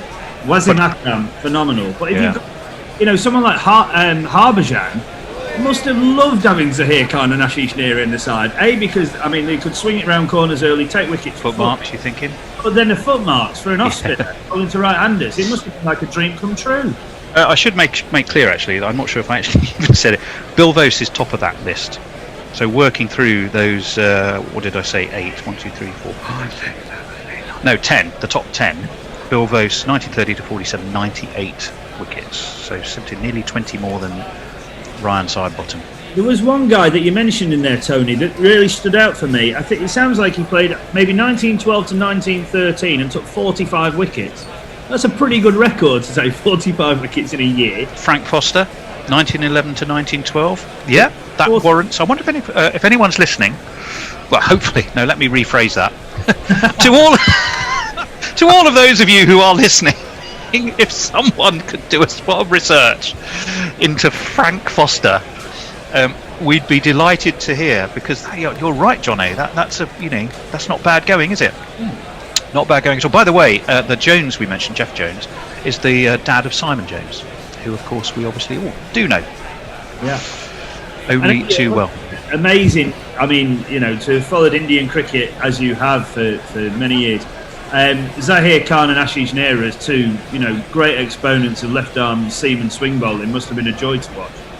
Oh, absolutely. And Zahir Khan just kept getting better and better, just like Jimmy Anderson's done, over the years. I was fortunate to catch up with him a few months ago here in Singapore before COVID broke. So both he and Irfan Pathan were there together at a dinner, and so we were chatting about a few of their matches, and it's just watching them bowl and get the reverse swing was just absolute joy, and I think they all benefited from Wasim Akram, to be fair, during the whole period, and Wasim was very, I think, very generous in his, in how he treated young bowlers, and I think they all benefited, and Zahir paid that on to other bowlers as well,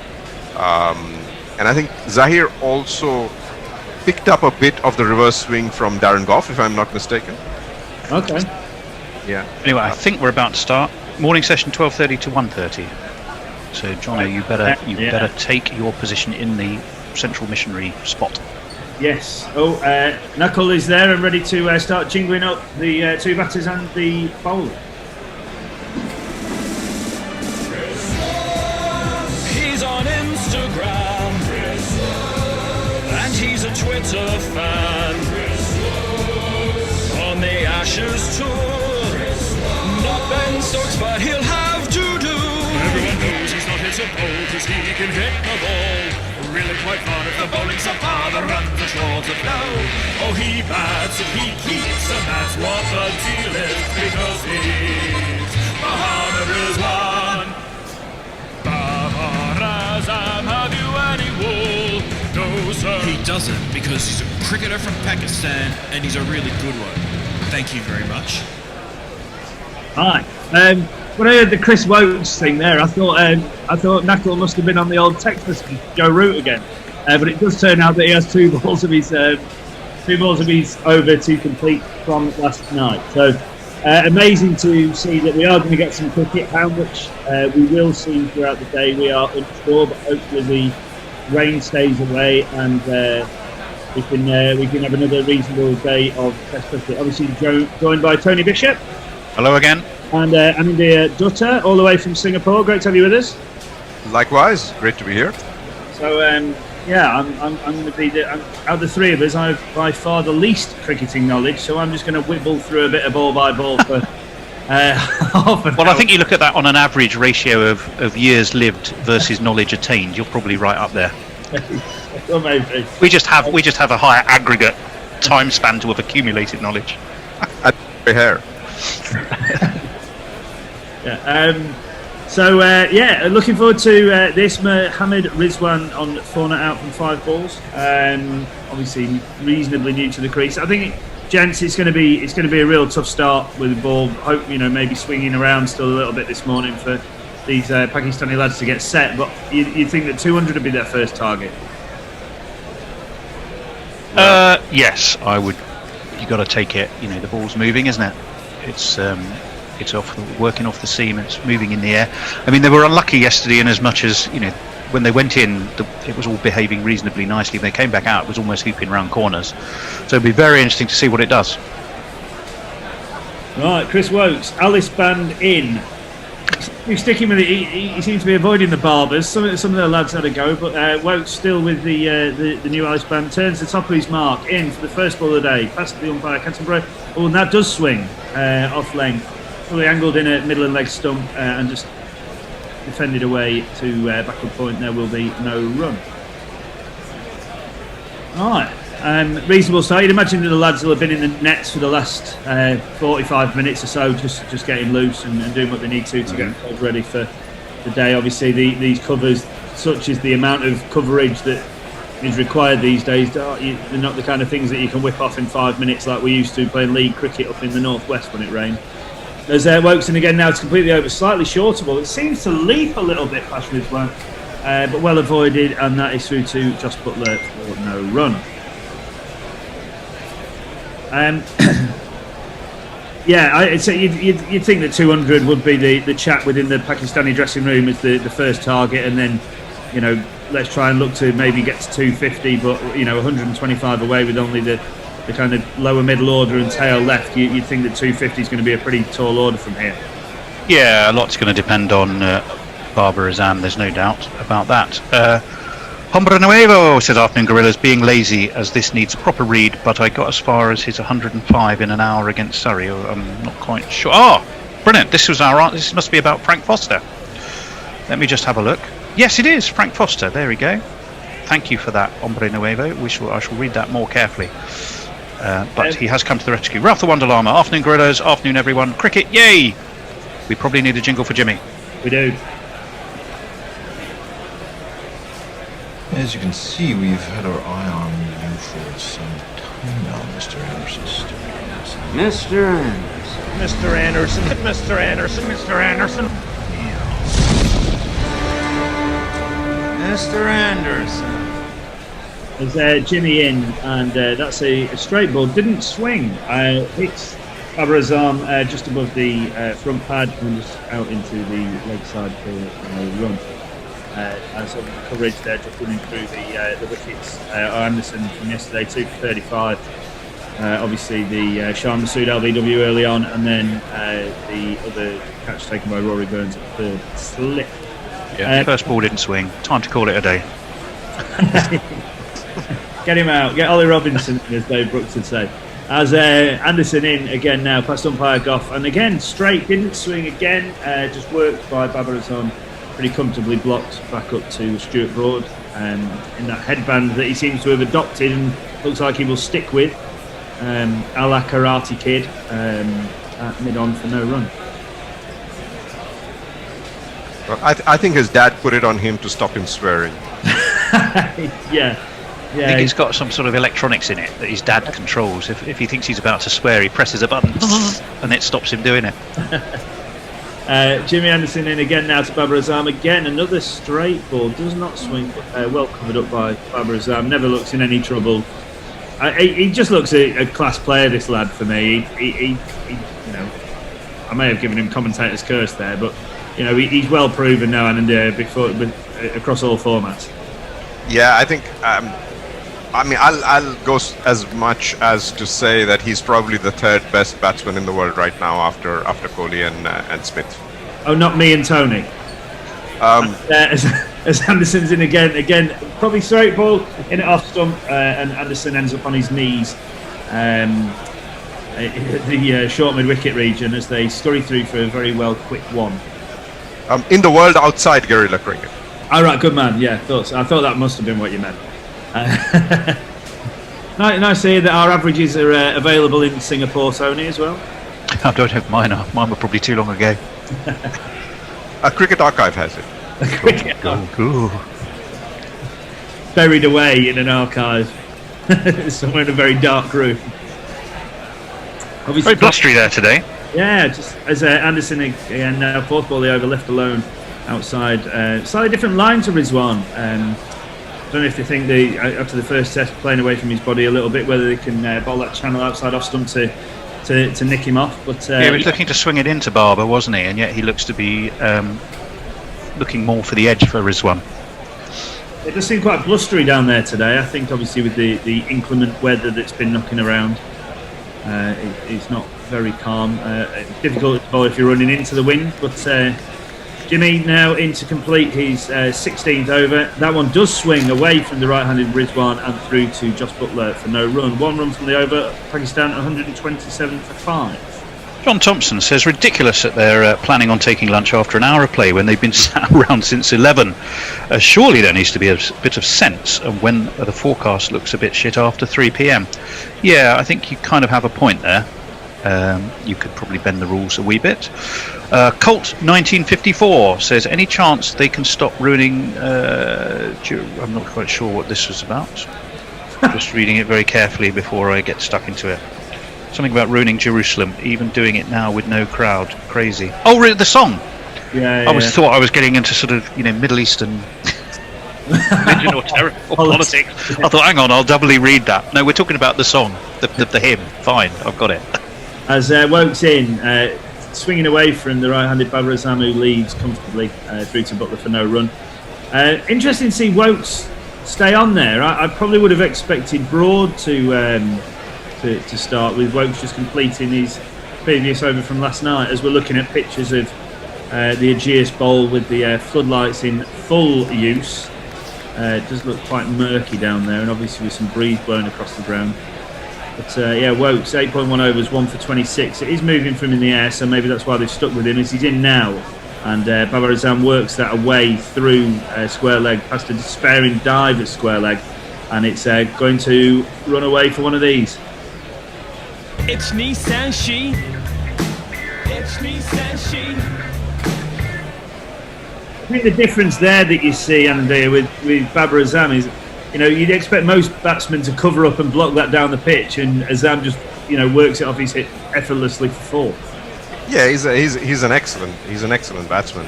I really like watching him bat. But I think Joe Root is just lulling Pakistan into a complete state of complacency here by having Wokes there. Then he's going to unleash Stuart Broad on them. As Wokes in now, Fuller ball doesn't swing this time, well covered up by Razam, just blocks down to short extra cover. Just makes it look easy, doesn't he? I mean, the best batsmen in the world do just make it look effortless, as we see Tony's left breast close up on the camera. Sorry, did you? Yeah, through the t-shirt. That's all right. Yes.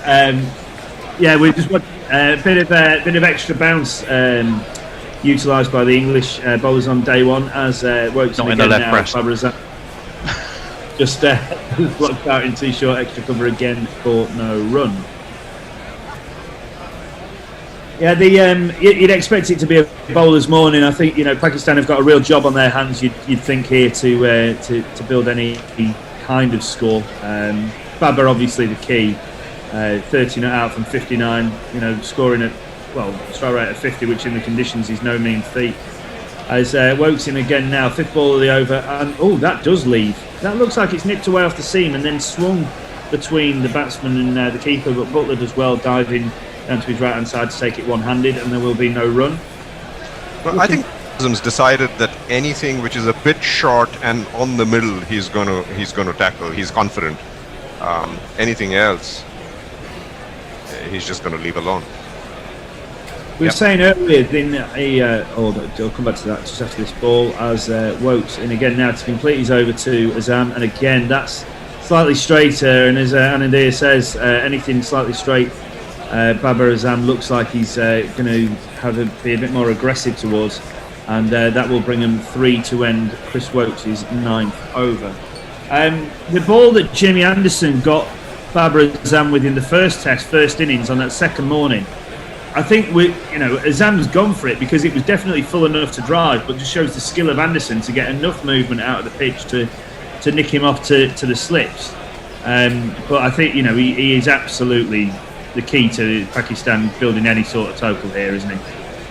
Yeah, if he goes, Pakistan, I doubt is going to get to 200. Yeah, Yasser Shah likes to play his shots, as he showed in the second innings of the first test up at Old Trafford. I saw on some of the Sky coverage yesterday that some of the Sky commentary team are still doing coverage from Old Trafford, which I That don't completely confused us at one point. Yeah, We looked up, but it was also saying, "Oh, hold that." There's Anderson in now, and that's left alone by Babar Azam outside the off stump through to put the no run. Yeah, we were looking at them and we suddenly thought, why is that happening? Maybe they couldn't so easily transfer bubble. But we also thought, well, hang on, because the weather conditions were different when they were stood there, so we thought we were watching a film of Old Trafford, not commentating on the Rose Bowl from Old Trafford, which I don't think they're doing. Maybe that was it. Yeah, it was a feature I think recorded at Old Trafford. Right. But it completely threw us at some point because we suddenly realised we were looking at the wrong stands. Anderson in again now, just blocked on the back foot and straight down under his nose by Babar Azam. Again, no run. Let me just update you on Frank Foster, from courtesy of Tom O'Pollett. Foster's career was cut short by an accident in World War I, died in a psychiatric hospital, and was implicated in a murder, presumably not in that order. In 1911, he took 141 wickets at 20 and scored 1,614 at 42. He took 32 wickets in an Ashes tour, and then played in a triangular series. That's about it. Wow! So there he was. Yeah, so that was the only triangular which didn't really work well. There's actually, I think there. Yeah, as Anderson's in and just blocked to mid wicket for no run. I think there's Patrick Faraday who's written a book on the triangular series. It's quite interesting. When did timeless tests stop? What kind of era were they? Was that a similar era? I'm just thinking that's a lot of wickets in an Ashes series. I could be wrong, but it's late 1930s, maybe just before the World War. Anderson again now, and Babar Azam kind of block drive almost, but a diving shirt broad tidies up at a wide mid on for no run. Last time this test apparently was 1930. Yeah, 1939, England, South Africa. Wow.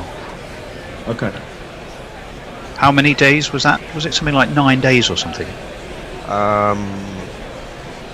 Yeah, I think that's the one where they were scoring 1,000 runs.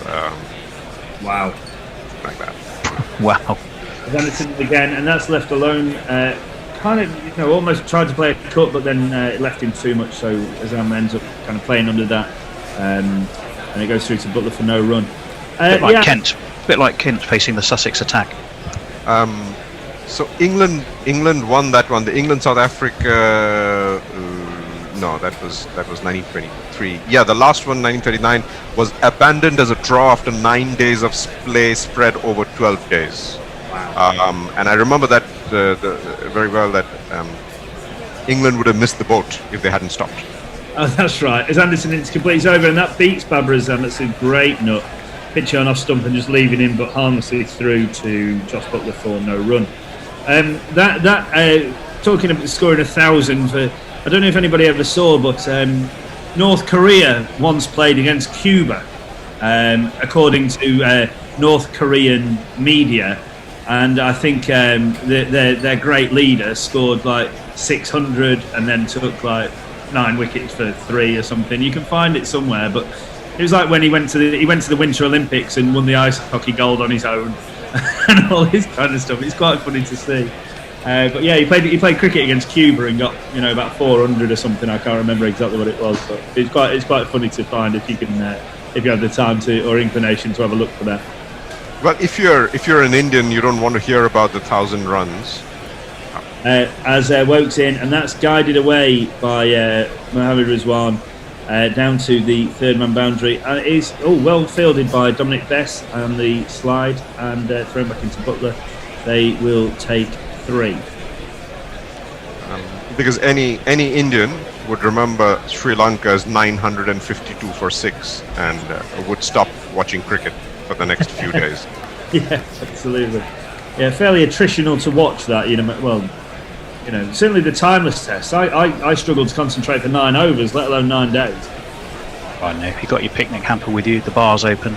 Yeah, I suppose. Yeah. You got a couple of mates with you, just put your feet back and enjoy it, don't you? the old deck chairs at home. They could be quite nice. Sit with the sea breeze. As Wokes in again, second ball of his 10th in now, and that's a full ball. Played slightly pushed at that one a little bit, Baba Azam, but harmlessly done as that's worked up to Jimmy Anderson at mid-on, and they will take no run. Apparently, the ICC, when the World Test Championship was started, was considering implementing a timeless test for the final. Wow. I think they dropped the idea. It'd be interesting to see how the modern cricketer would approach a timeless test. As Wokes in again now, third ball of his 10th, and that is left alone by Baba Azam. It just taken on the bounce by Josh Butler. That one didn't seem to get up. Maybe a bit of variable bounce, some steep bounce yesterday, but that one just seemed to die in the pitch a little bit from quite full of length. Good takes by Butler, by the way, this morning. I mean, we ignore the ones that he does actually do a decent job of and concentrate on the ones where he makes an absolute horlicks of it. But to be fair, he's had a couple of tricky ones to deal with, and he's dealt with them okay. As Wokes in again now to Baba Azam, that's straight turn, that's worked away through mid-wicket in between square leg and shirt broad at mid-on, and Baba comes through for a single. Yeah, it'd be interesting. I mean, quite a lot of tests now finish inside 4 days. It'd be mentally, how would guys kind of adjust to the idea of playing timeless test cricket? Would it actually change, or is the modern way of playing so ingrained in cricketers now that it may not make such a difference? Well, after this ball, maybe I've got an interesting tweet that sort of touches on that subject. Wokes in, and Rizwan kind of steps outside his off stump there, just to maybe negate a bit of the swing, but ends up leaving it ball back of length, and it goes through to Butler for no run. Yeah, Imagine says, delighted to see that the elite, coddled and precious cricketers still get their full 40-minute lunch break after having a 90-minute rest. Only in cricket. 100%.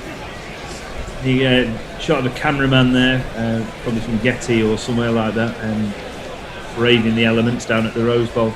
The Aegis, should I say, as oof, and that's I guess mixed, maybe under his bat of Rizwan, a full ball, slightly swinging away from Stokes.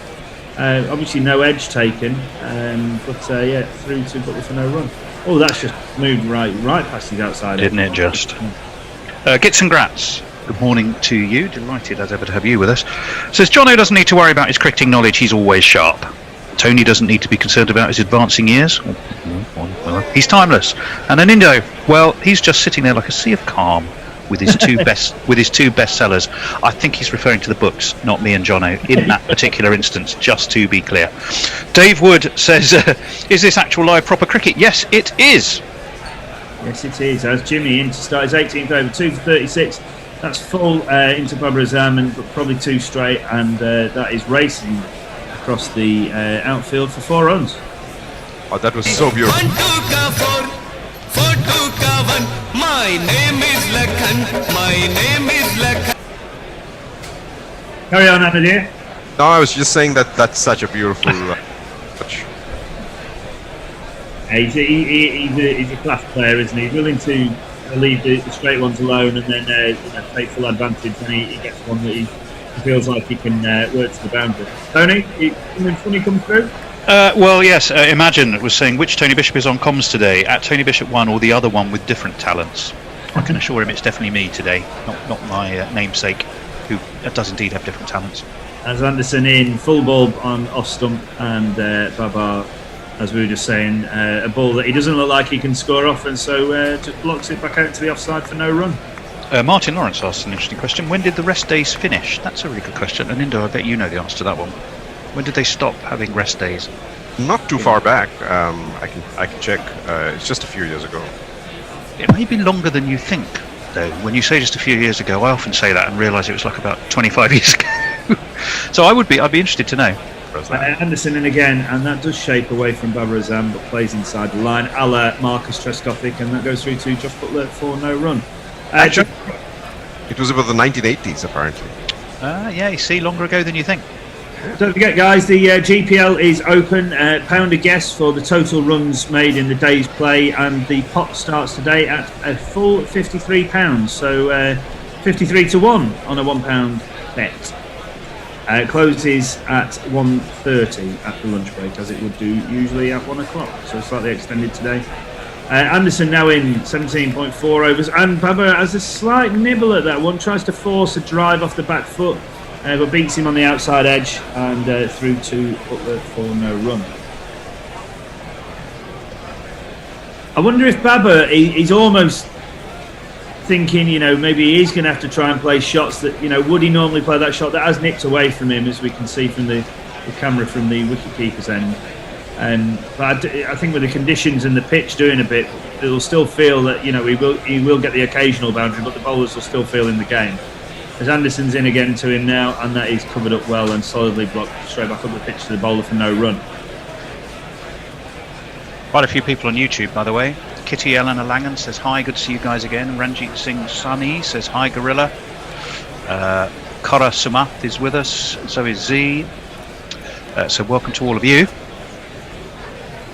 Looking at Wokes' Test career, 111 wickets from 37 matches at an average just under 29.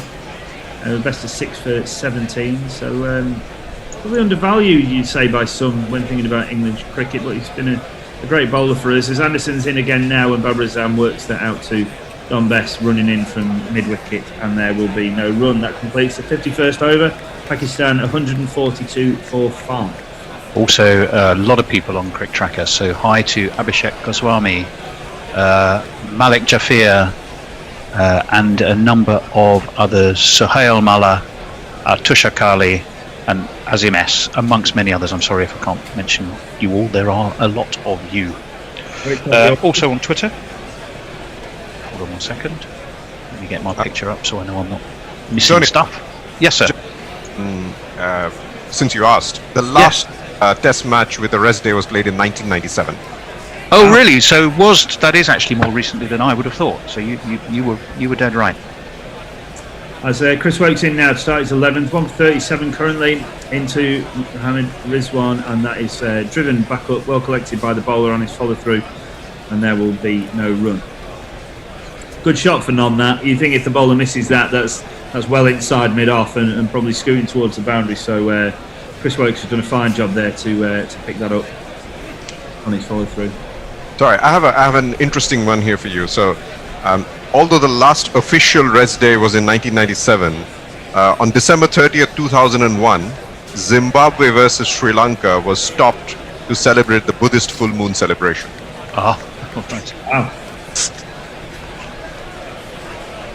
I think that was a ball there, wasn't it? Yeah, sorry, it's Wokes in again, and that is again no run into Rizwan. 142 for 5 from 51.2 overs. What would England be thinking now? Would England be disappointed not to have taken a wicket so far this morning, or do you think they'd be quite happy about the fact that they've only conceded a couple of boundaries? Well, I don't think they bowled well enough to take a wicket this morning, honestly. I mean, Jimmy's hardly moved the ball.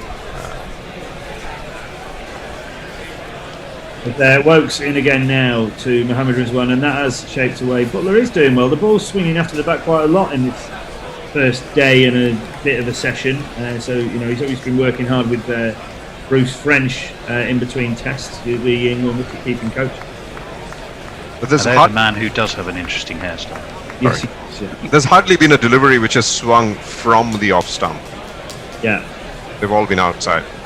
I think they've bowled too straight at Azam, I think. I don't know if there's a plan to try and get him LBW. There's Wokes in again now. Oh, that has left. That's a really good delivery. Pitches up probably that 4-stump line and nips away from Mohammad Rizwan and through to Butler, the keeper, for no run.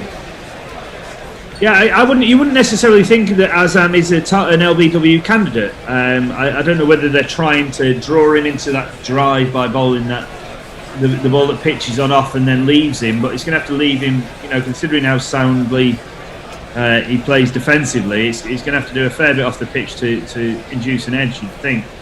As Wokes in again now, 5th ball of the over, and that again leaves Mohammad Rizwan, who leaves that alone, shoulders, arms. But no run. I wonder if they're bowling a bit too short this morning.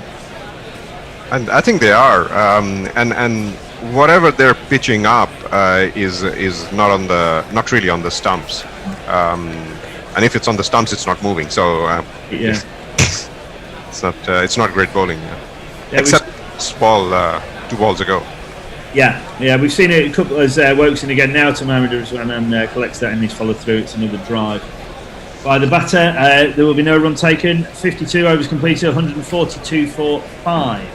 The cricket guy, Tim32, says the super leader of North Korea showed his batting and bowling skills in the first and second day of North Korea's test match against Cuba in Pyongyang. On day 2, the 32-year-old Kim Yong scored 1,014 runs.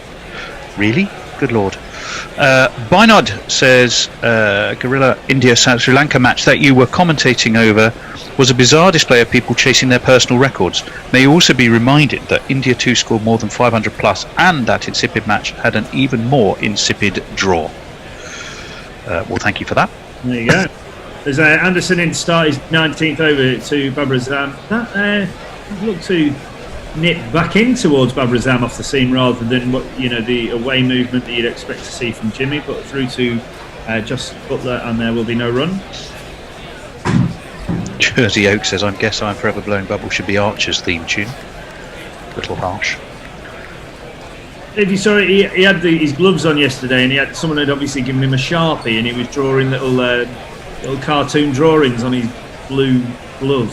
As Anderson in again now and left alone outside the off stump by Babar Azam, there will be no run. Johnny Price says, if there was a timeless test, Sibley would score at a negative run rate.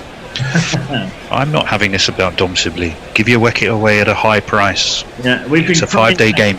We've been crying out for how many years, for how long since the Strauss Cook era about 2 openers that will nullify the new ball, and now we've got it, and people aren't happy about it. That's cricket fans, isn't it? Or sports fans generally. Yeah. As Babar Azam facing up 38 not out from 78 balls to Anderson, who's in, and that's a slightly better line. Look, maybe slightly slower again. Look to die in the pitch as Butler takes it on the bounce, but left alone, there will be no run. Katie Cooper, who will be our guest tomorrow. I'm very much looking forward to meeting her at tea tomorrow. She's got some great coverage for her charity work with Sussex Cricket. It's fantastic to see today's coverage, and I'm really pleased I'll be dropping by Guerrilla Cricket tomorrow to talk about the work on this and other projects. Yeah, we're looking forward to it too. There's Anderson in again now, and that one does slightly leave Babar again watchfully left alone and through to just Butler for no run. I should point out the cricket guy's thing about Kim Jong-un was all fabricated. See, I wish it was true. 14 runs in a day. But it sounded a bit strange, which is hopefully that came across in the way I read it. When you read something, you go, "This is complete bollocks." when someone uses an anti of his opponents, then anything's possible, right? Yeah.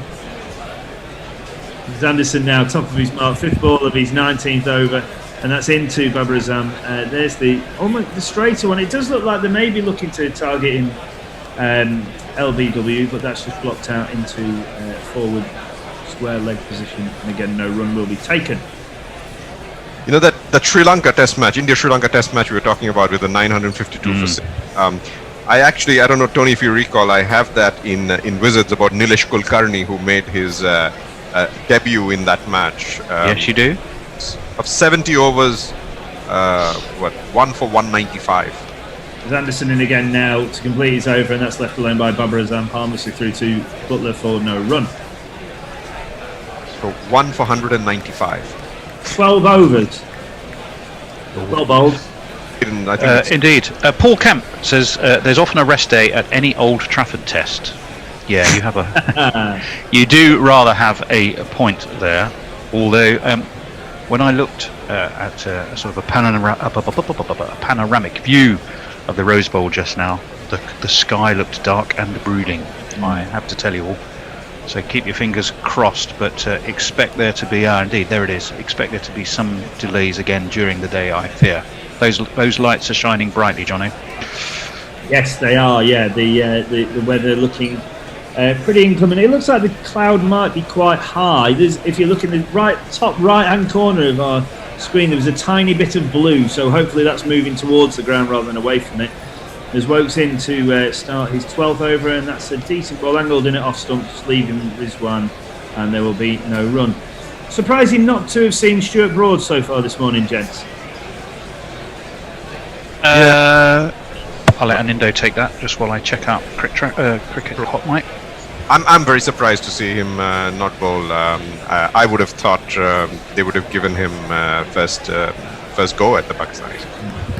I mean, he's been England's best bowler this year, as Wokeson again now, and that's worked away off his hip. I think probably will be given as a leg bye, as I think Ollie Pope just go to field the ball at backward square leg and they come through for one. I think since people were forever saying stop bowling so short, Stuart, and he's bowling that fuller length more consistently. He looks just so dangerous all the time. He does, and you can't ignore his batting. Sorry, Tony. So there's this joke between Tony and me on his batting. Oh yes. Wokeson again now, and that's played off the back foot. No real foot movement there from Babar Azam. Slight lapse in concentration, but no harm done as he blocks it just down in front of his eyes, and there will be no run. But I think the way Wokes is bowling right now, you're probably going to see Stuart Broad come in to replace him. I think we may be due a change. End of this over, Jono. Okay, and score 53.3 overs gone, 143 for 5. Babar 38 not out, Rizwan 7 not out. Wokes in again now to Babar Azam, who plays that comfortably off the black foot, just out to cover. Outside half of the bat, it did move ever so slightly away from him, but comfortably enough. Played by the Pakistani class batsman that is Babar Azam. Ball working its way around the outfield to Jimmy, and now back to Chris Wokes. 2 balls to complete in his 12th over, currently 1 for 37. Turns top of his mark into Babar Azam. Oh, that's a decent ball. That's a good length ball that does beat the top quality Azam on the outside edge and through to Josh Butler for no run. That's just a beautiful ball. It was. Swing in the air, movement off the pitch. If you nick that, or as a batter, you just say well bowled there. You're probably unlucky if you nick that. Well, he hurt me for a replacement.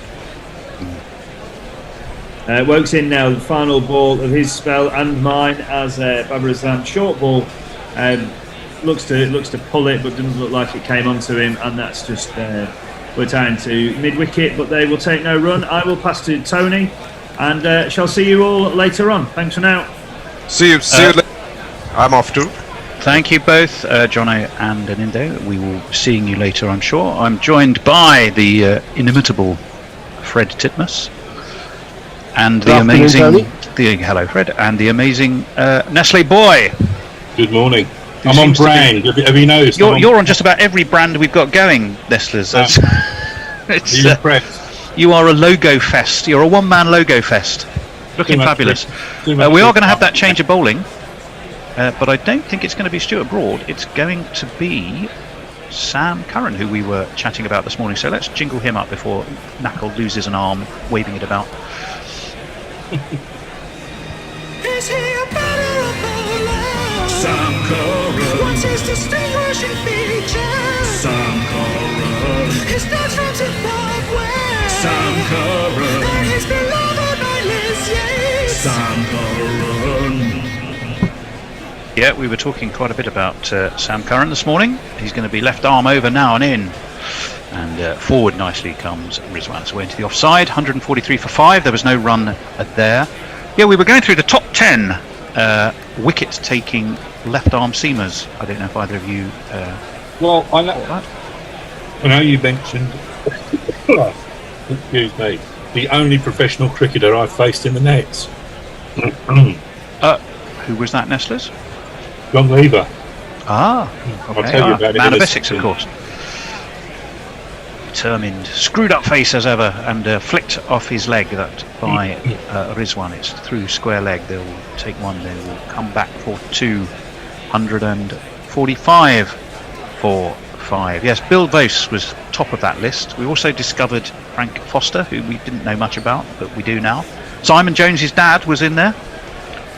There was a number of interesting left arm seamers that we discovered. Nobby Clark was propping up the table at number 10. Good old Nobs. Good old Nobby. Curran again, 3 slips. Go down that in swings, big inside edge by Rizwan. And there is no run. Already So- he's getting some movement there. John Lever was a coach at Woodford Wells Cricket Club, and I was a member of the tennis club. And one evening, people were having a drink, mucking around, and I said to him, "I padded up." He liked a beer, and I said, "Come on, just 6 balls, don't hold back." I bet you regret that, don't you? I saw one of them. As in comes Curran. Again, that ball swings in to the right-handed Rizwan, who plays it nicely. Away to mid-on, and again there is no run. We're in the 55th over, 4 balls into it in fact. Sam Curran is bowling it. I used to go to the rugby with him. John Lever or Sam Curran? John Lever. He was at Bancroft, which is a public school near us. He was a sports coach there, and used to get tickets. In comes Curran again. Getting a bit of in swing, but worked very nicely, but worked straight to Jofra Archer, who is on 4. Who is Jofra Archer on 4? Fred, have we worked out who's gone off? I haven't, no.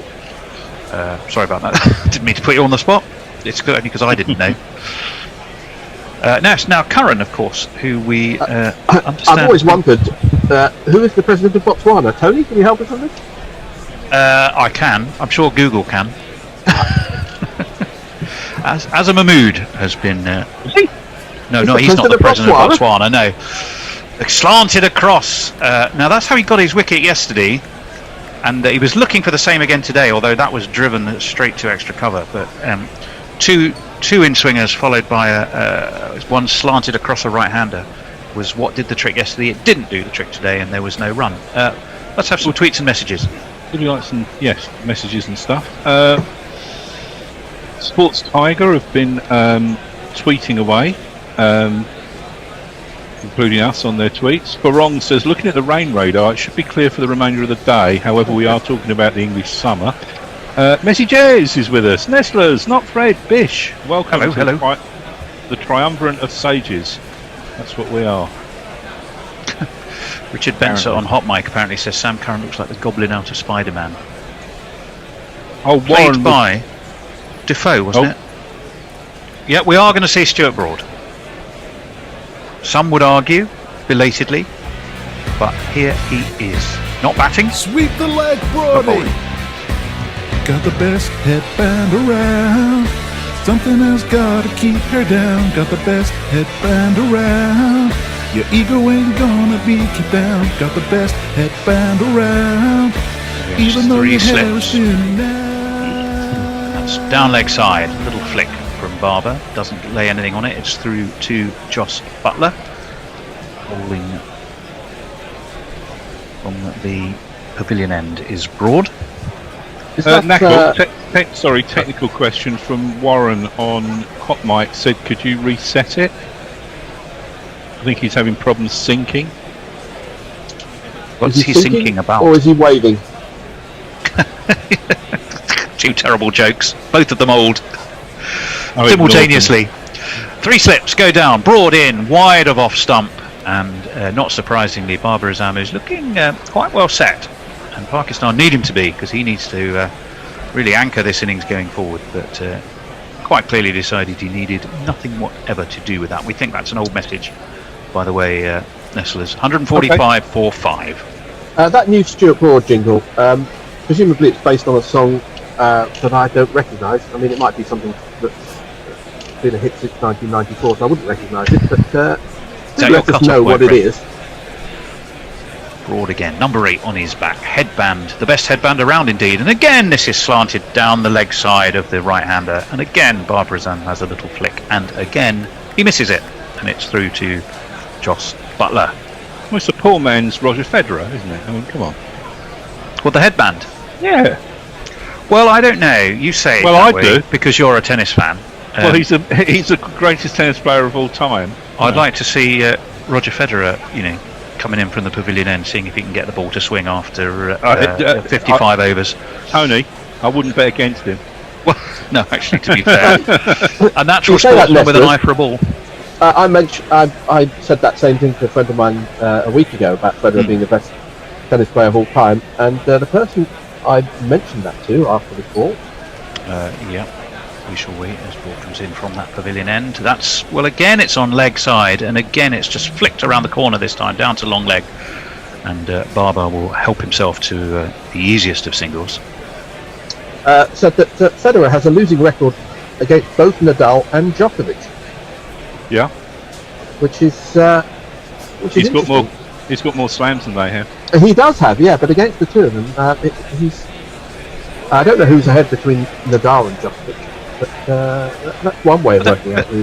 That's a bit like winning the Premier League title 10 times in a row, but always losing to Wigan. I was going to say, that still doesn't make you less than the greatest. As in comes Broad, and this one is met away to point by Rizwan. Now again, England again for Rizwan gone with this kind of two gullies approach, Fred. If I look at that correctly, have we got 3 slips and 2 gullies again? Which I think would be of interest. Gullies make more sense when the ball is bouncing, and we've seen the odd one take off from a length, because then you get sort of the shoulder or the hand on the bat, and they do tend to jump squarer often rather than finer to the slips. So at least some thought going into it. Yeah, no, definitely. In comes Broad, outside of off stump, left alone by Rizwan. Butler does tidy glove work behind the stumps. No run, 146 for 5. The end of the 56 over, and time for messages. Messages. Not messy jabs, messages. Paul Kemp says it's not his tweet, but it deserves an airing, I feel. John H says, sure, Babar Azam is looking good right now, but wait until the government downgrades him to DCDCRCZCM. Is that some sort of... Oh dear. It's about the education thing. Dave Wood said, I would argue that Navratilova was the best tennis player of all time. Don't think she'd have beaten Federer. That's true. Obviously, we were just talking about the men's game, I think. But no, Dave Wood, fair point. Very fair. Well, you'd say Venus rather than Navratilova. So on to the back foot goes Babar Azam. It's like the argument, the most successful Arsenal manager of all time. The answer being Vic Akers, who's won more titles and cups with Arsenal women than any of the other men's managers. And he was the kit man for the men's. He was. He used to play for Watford in the 70s. Vic Akers. Yeah. He was terrible, by the way. Although I do associate him with a period of mediocrity and failure for the club generally, like the one we're in now. As that one's worked nicely away by Babar Azam, again down to long leg. Get him another single, 147 for 5. Chris Wokes is on duty down there. Sam Curran, who is eschewing any form of headband or head attire, has a big old floppy mop of hair, which he's shaking from side to side, sort of degree of disgust at himself somehow. And having a look at the batting strike rate. 4 balls bowled this morning. When he's pitched it up outside of off stump, he hasn't really been hit for too many, if I understand that graph right. 2 slips in place for him anyway. He's left arm over, pulled and missed by Rizwan, and Butler takes it high above his left shoulder, and again there's no run. Sorry, Nestor. Go ahead. I was just going to say on Facebook, Daniel Keppel's with us, says hopes will knock these wickets off quickly and build a first innings lead. No guarantee of victory, of course. See Pakistan in the last test, but it would be good to win the one that wasn't too close. Go England. Thank you for that. 147 for 5. England will be, albeit a very curtailed morning session of just an hour, will be hoping to take something into lunch. In swing nicely from Curran to Rizwan. But he plays it late, plays it under his eye line, and plays it tidily enough into the onside. Hides the seam, doesn't he, for the start of his run all the time, does Sam Curran. He's sneaky like that.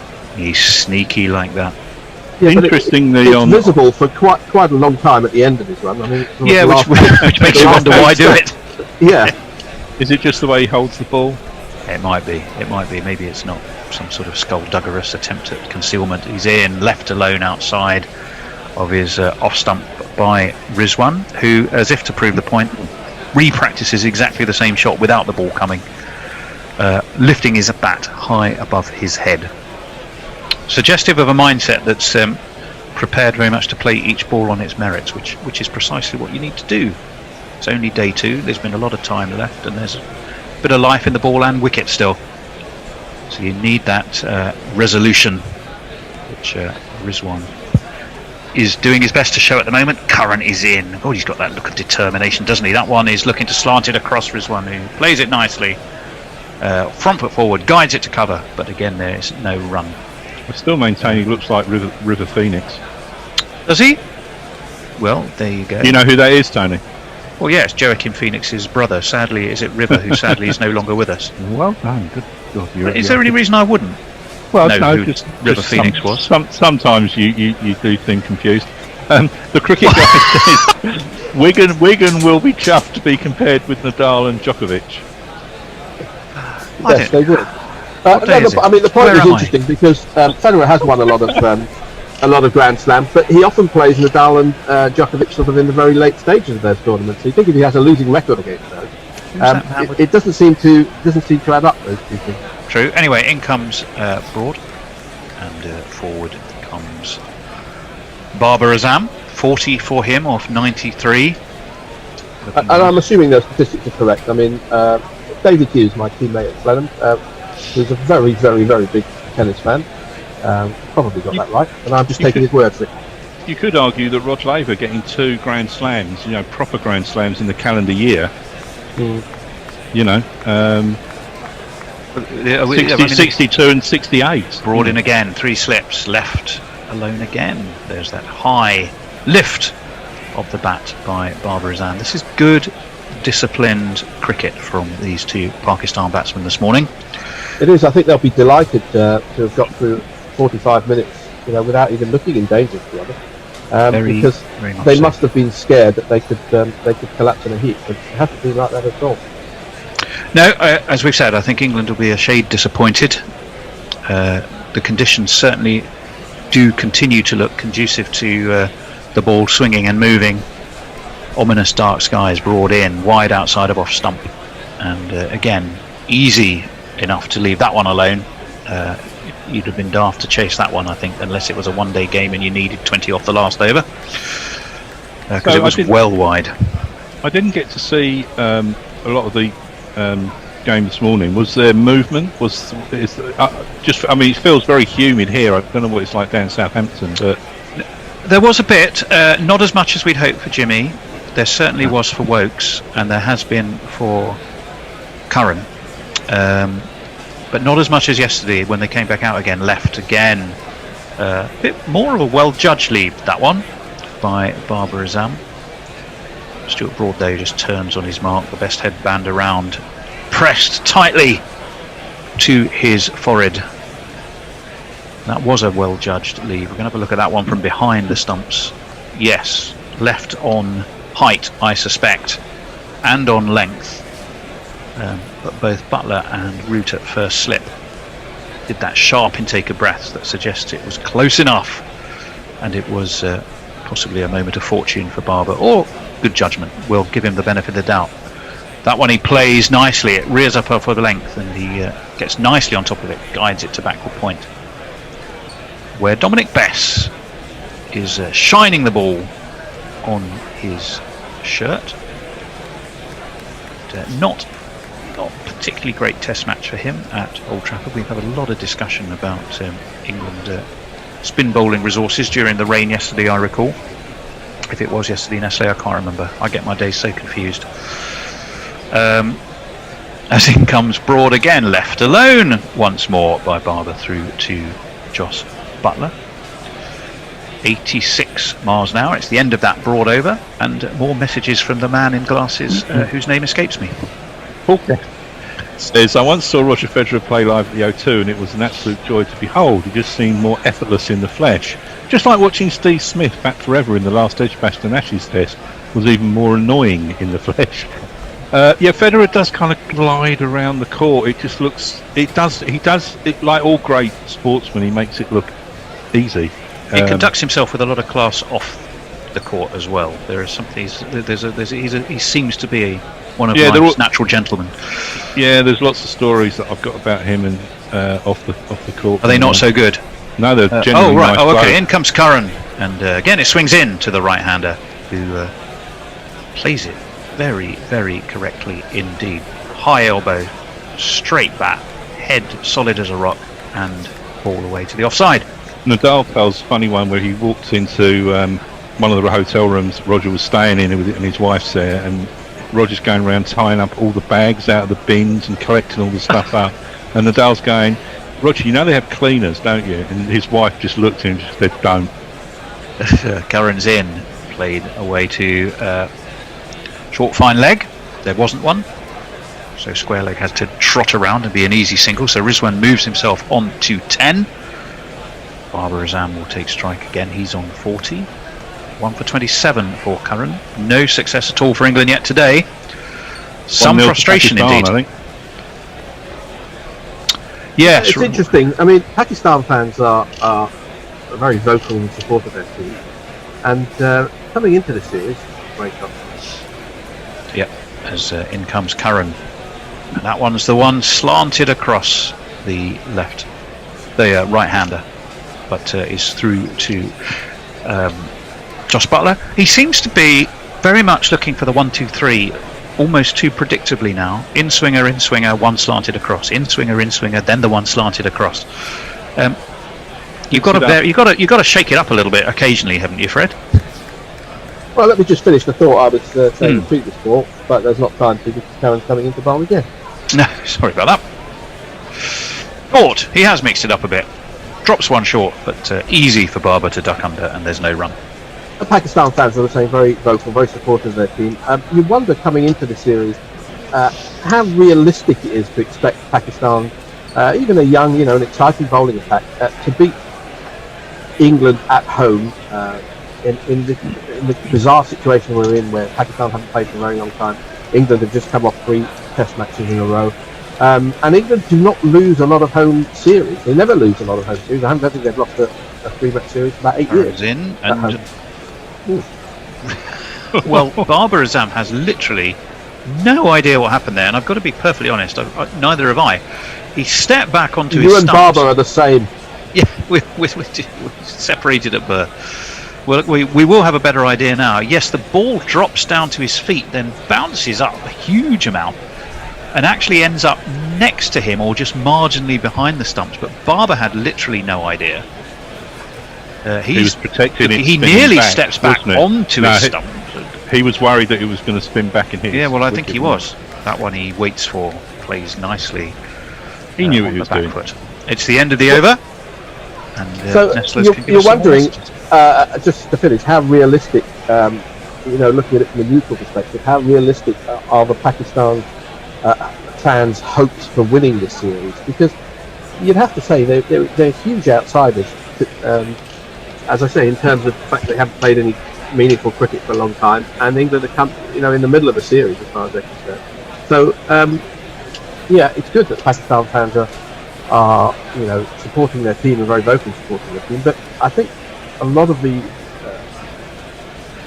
I think they were being unrealistic to expect to come to England and to roll over England. They're very vociferous fans, though, aren't they? Yeah, they are. And that's what it is.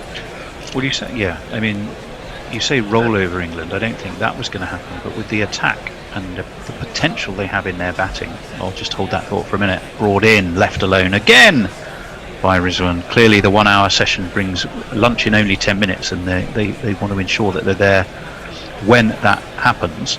I mean, 148 for 5 now. Let's say they get to 250. You've got weather that is going to be probably help their bowlers quite considerably. If England are suddenly, have a bad day at the office against a very good bowling attack that fires, and Pakistan give themselves a lead of 70 or 80, it's all ifs and buts and maybes. I appreciate all of that, but it's not beyond the realms of possibility that could happen, which means that they're well and truly in this series. Flicked off his legs, very nicely by Rizwan, but there's a man down there at deep square, and they will just take a single. And what are England missing? A wicket keeper? No. A good, genuine pace. Their talisman. An all-rounder Their who talisman. will come to the party when you need him. Which one? Exactly. He's not there. So, Well, this is true, but we were discussing as well, how Wokes does rather, Wokes' performance when Stokes is not playing have always been pretty good. And that one again is, again it was a big in-swinger. Barber looked less than certain, plays it right down to his toes again, and it bounced up. And actually, Stuart Broad then, it right over Stuart Broad's head, but no run was taken. So if it bounces up over Stuart Broad's head and he sort of jumpps, and it's bounced a lot. Pretty high, hasn't it? Yeah, exactly. Very much so, Fred. 149 for 5. Again, Fred, I hear what you say, but no wickets down this morning will put a slightly different complexion on the game. 3 slips go down, left alone over his shoulder by Barber, taken above his shoulder by Joss Butler, and again there's no run. I wonder if we're going to see Best for one over before lunch. Well, yeah, tactically, just to get an over in, or because he's actually going to be dangerous, Fred? Well, batsmen, the reason for doing it is that batsmen don't want to get out. They're playing for the interval. So if he does bowl a bad ball, fine. But you also see whether the ball's turning. It'd be interesting to see. It'd be interesting for Pakistan to see if it was. Broad, that headband pushing his hair back, is in now. It's wide of off stump, and it's left by Barber Azam, and there's no run. He has 1 ball left of what is the 60th over. So remarkably, there's only going to be 20 overs to the new ball. Only 150 for 5. I suppose one thing you could argue, Fred, is if you did bring on Bess and you get 2 more overs before lunch, then you come out after lunch, there's only 18 overs to the new ball, and Pakistan are scarcely, scorching the scoreboard, are they, in their approach this morning? Broad in, wide of off stump, left alone again, no run. Yeah, England have 4 seam bowlers. I don't think they need to see a whole bunch of overs from Best. It doesn't do any harm.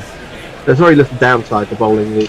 It's not as though the seamers are going past the bat at every opportunity, or it's not swinging past the bat. So let's see whether Dom Best gets one to turn. And if somebody gets a little nick, then let's see if the wicketkeeper can actually take one.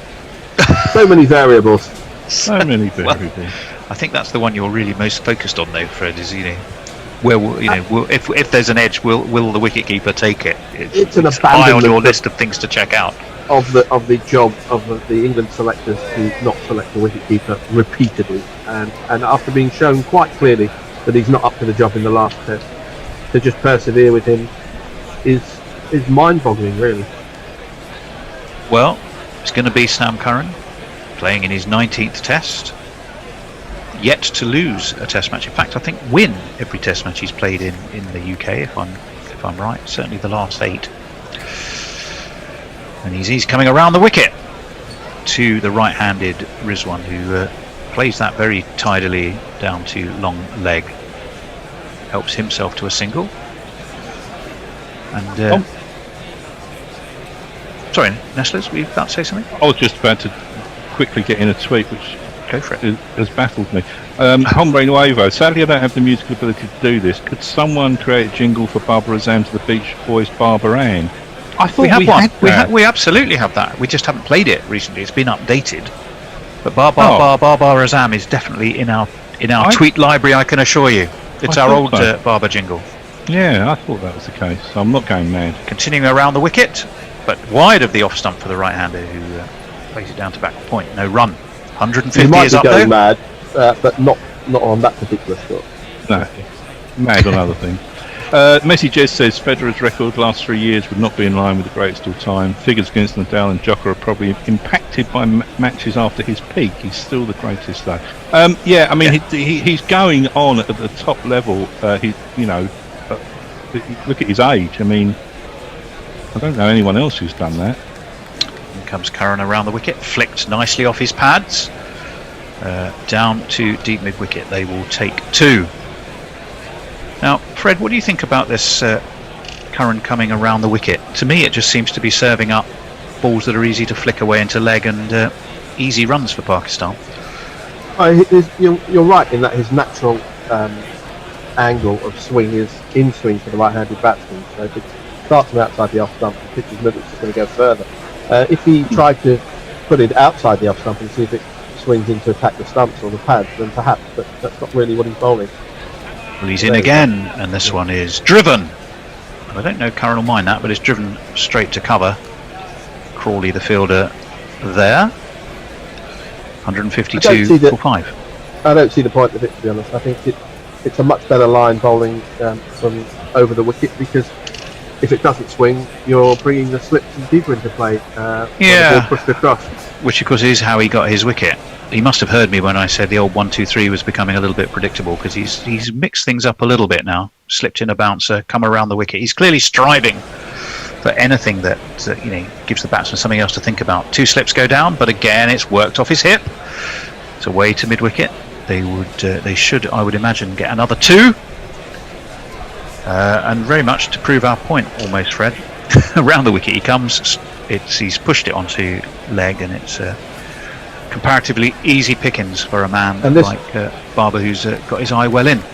This will be the last ball before lunch. Clock has ticked past 1:30.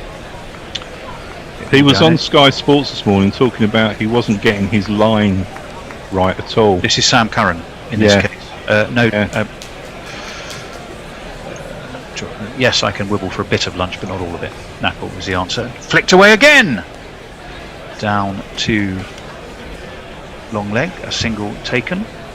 155 for 5. End of the over. We think that should be lunchtime.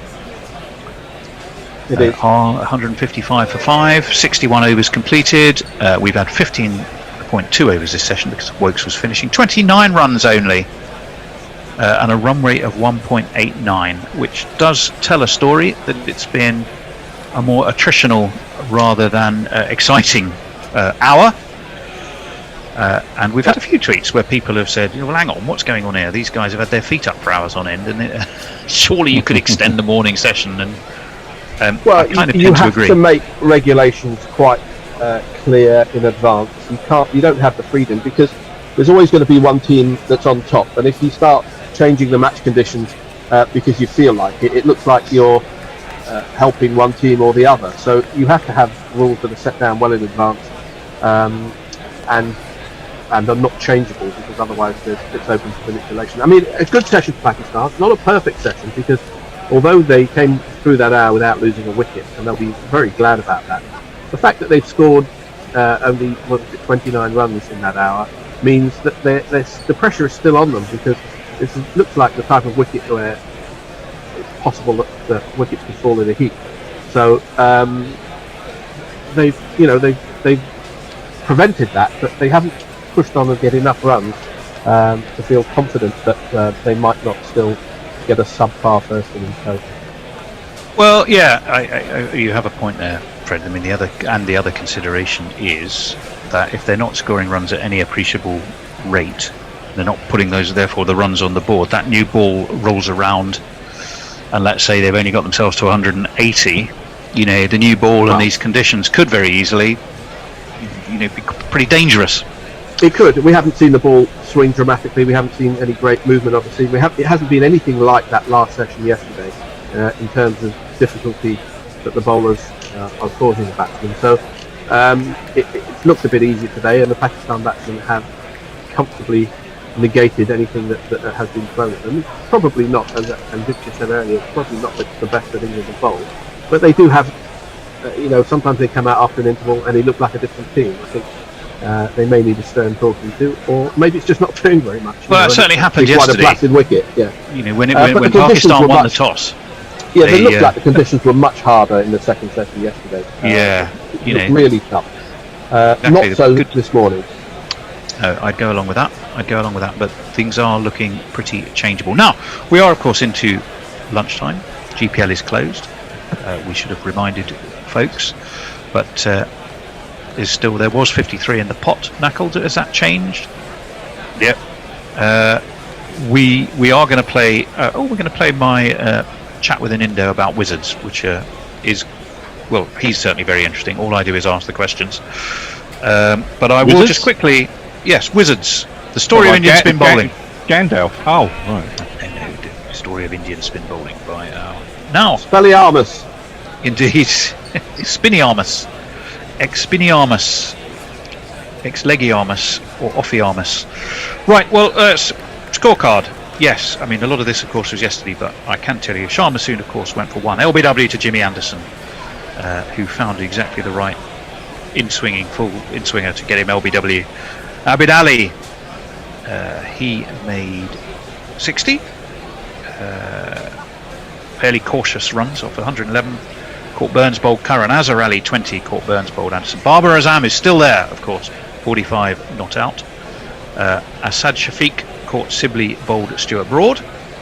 Fawad Alam, poor old Fawad Alam, 11 years without a test match, 4 balls, and he was gone LBW. The irony of that, of course, as we pointed out yesterday, being that he played in the first test 11 years ago when DRS was first used. It comes back 11 years later and it does for him on a review that, well, to be honest, it looked pretty plumb, we all thought. And so that's proved. The bowling, 2 for 40 for Jimmy, 1 for 33 for Broad, 1 for 33 for Sam Curran, albeit off 2 less overs, 14 for him, 16 for Broad, and a 1 for 37 for Chris Wokes, which kind of all tells a story in terms of similar efficiency and economy, but lack of penetration this morning, as we know. So, Knuckle, we've got some highlights. We've got me chatting to an Indo. Do you want to cue them up, and we will see you after lunch? Chairman Mao, Jamie Howe, Ho Chi Minh, Asif Din, Václav Havel, Graham Saville, No Surrender, Percy Fender, Guerrilla Cricket. Welcome to Guerrilla Share. I'm Tony Bishop at Tony Bishop1 on Twitter. Before we start, a reminder that Guerrilla Cricket is currently partnering with the Juvenile Diabetes Research Foundation, JDRF, to support their fight to one day eradicate childhood type 1 diabetes. For every donation of £15 or more to Guerrilla Cricket, we are donating 50% to JDRF. You can search Just Giving Dick Weller Broad Appeal. All details, of course, are on our Twitter feed and website. And most importantly, thank you. Your support means a lot to us. It would mean a huge amount to them. Now, today, we are focusing on the mystical, twirling, whirling, floating and gripping world of spin bowling, and most particularly, the rich history of Indian spinners. My guest is Anindya Dutta, author of the book Wizards, The Story of Indian Spin Bowling, an essential read for all cricket lovers and admirers of spin, particularly, of course, Indian cricket. Anindya, a very warm welcome to Guerrilla Share. Thank you so much, Tony. It's a pleasure being here. We are delighted to have you. Now, let's find out a little bit about you. Banker by day, cricket writer by night. Tell us just a little bit of the story as to how you combine those two things. Sure. That sounded like a good line when I when I wrote it originally. But it is true. I've been a banker for 26 plus years. I started writing on cricket a few years ago on the history of cricket primarily, and you know, it turned into something far more than I had thought. I started writing on an Australian website called The Roar, which is it's a fan writing medium, if you like. And then Kiersey Meher-Homji, one of the great Australian cricket writers, wrote in to me to say that one of the articles that he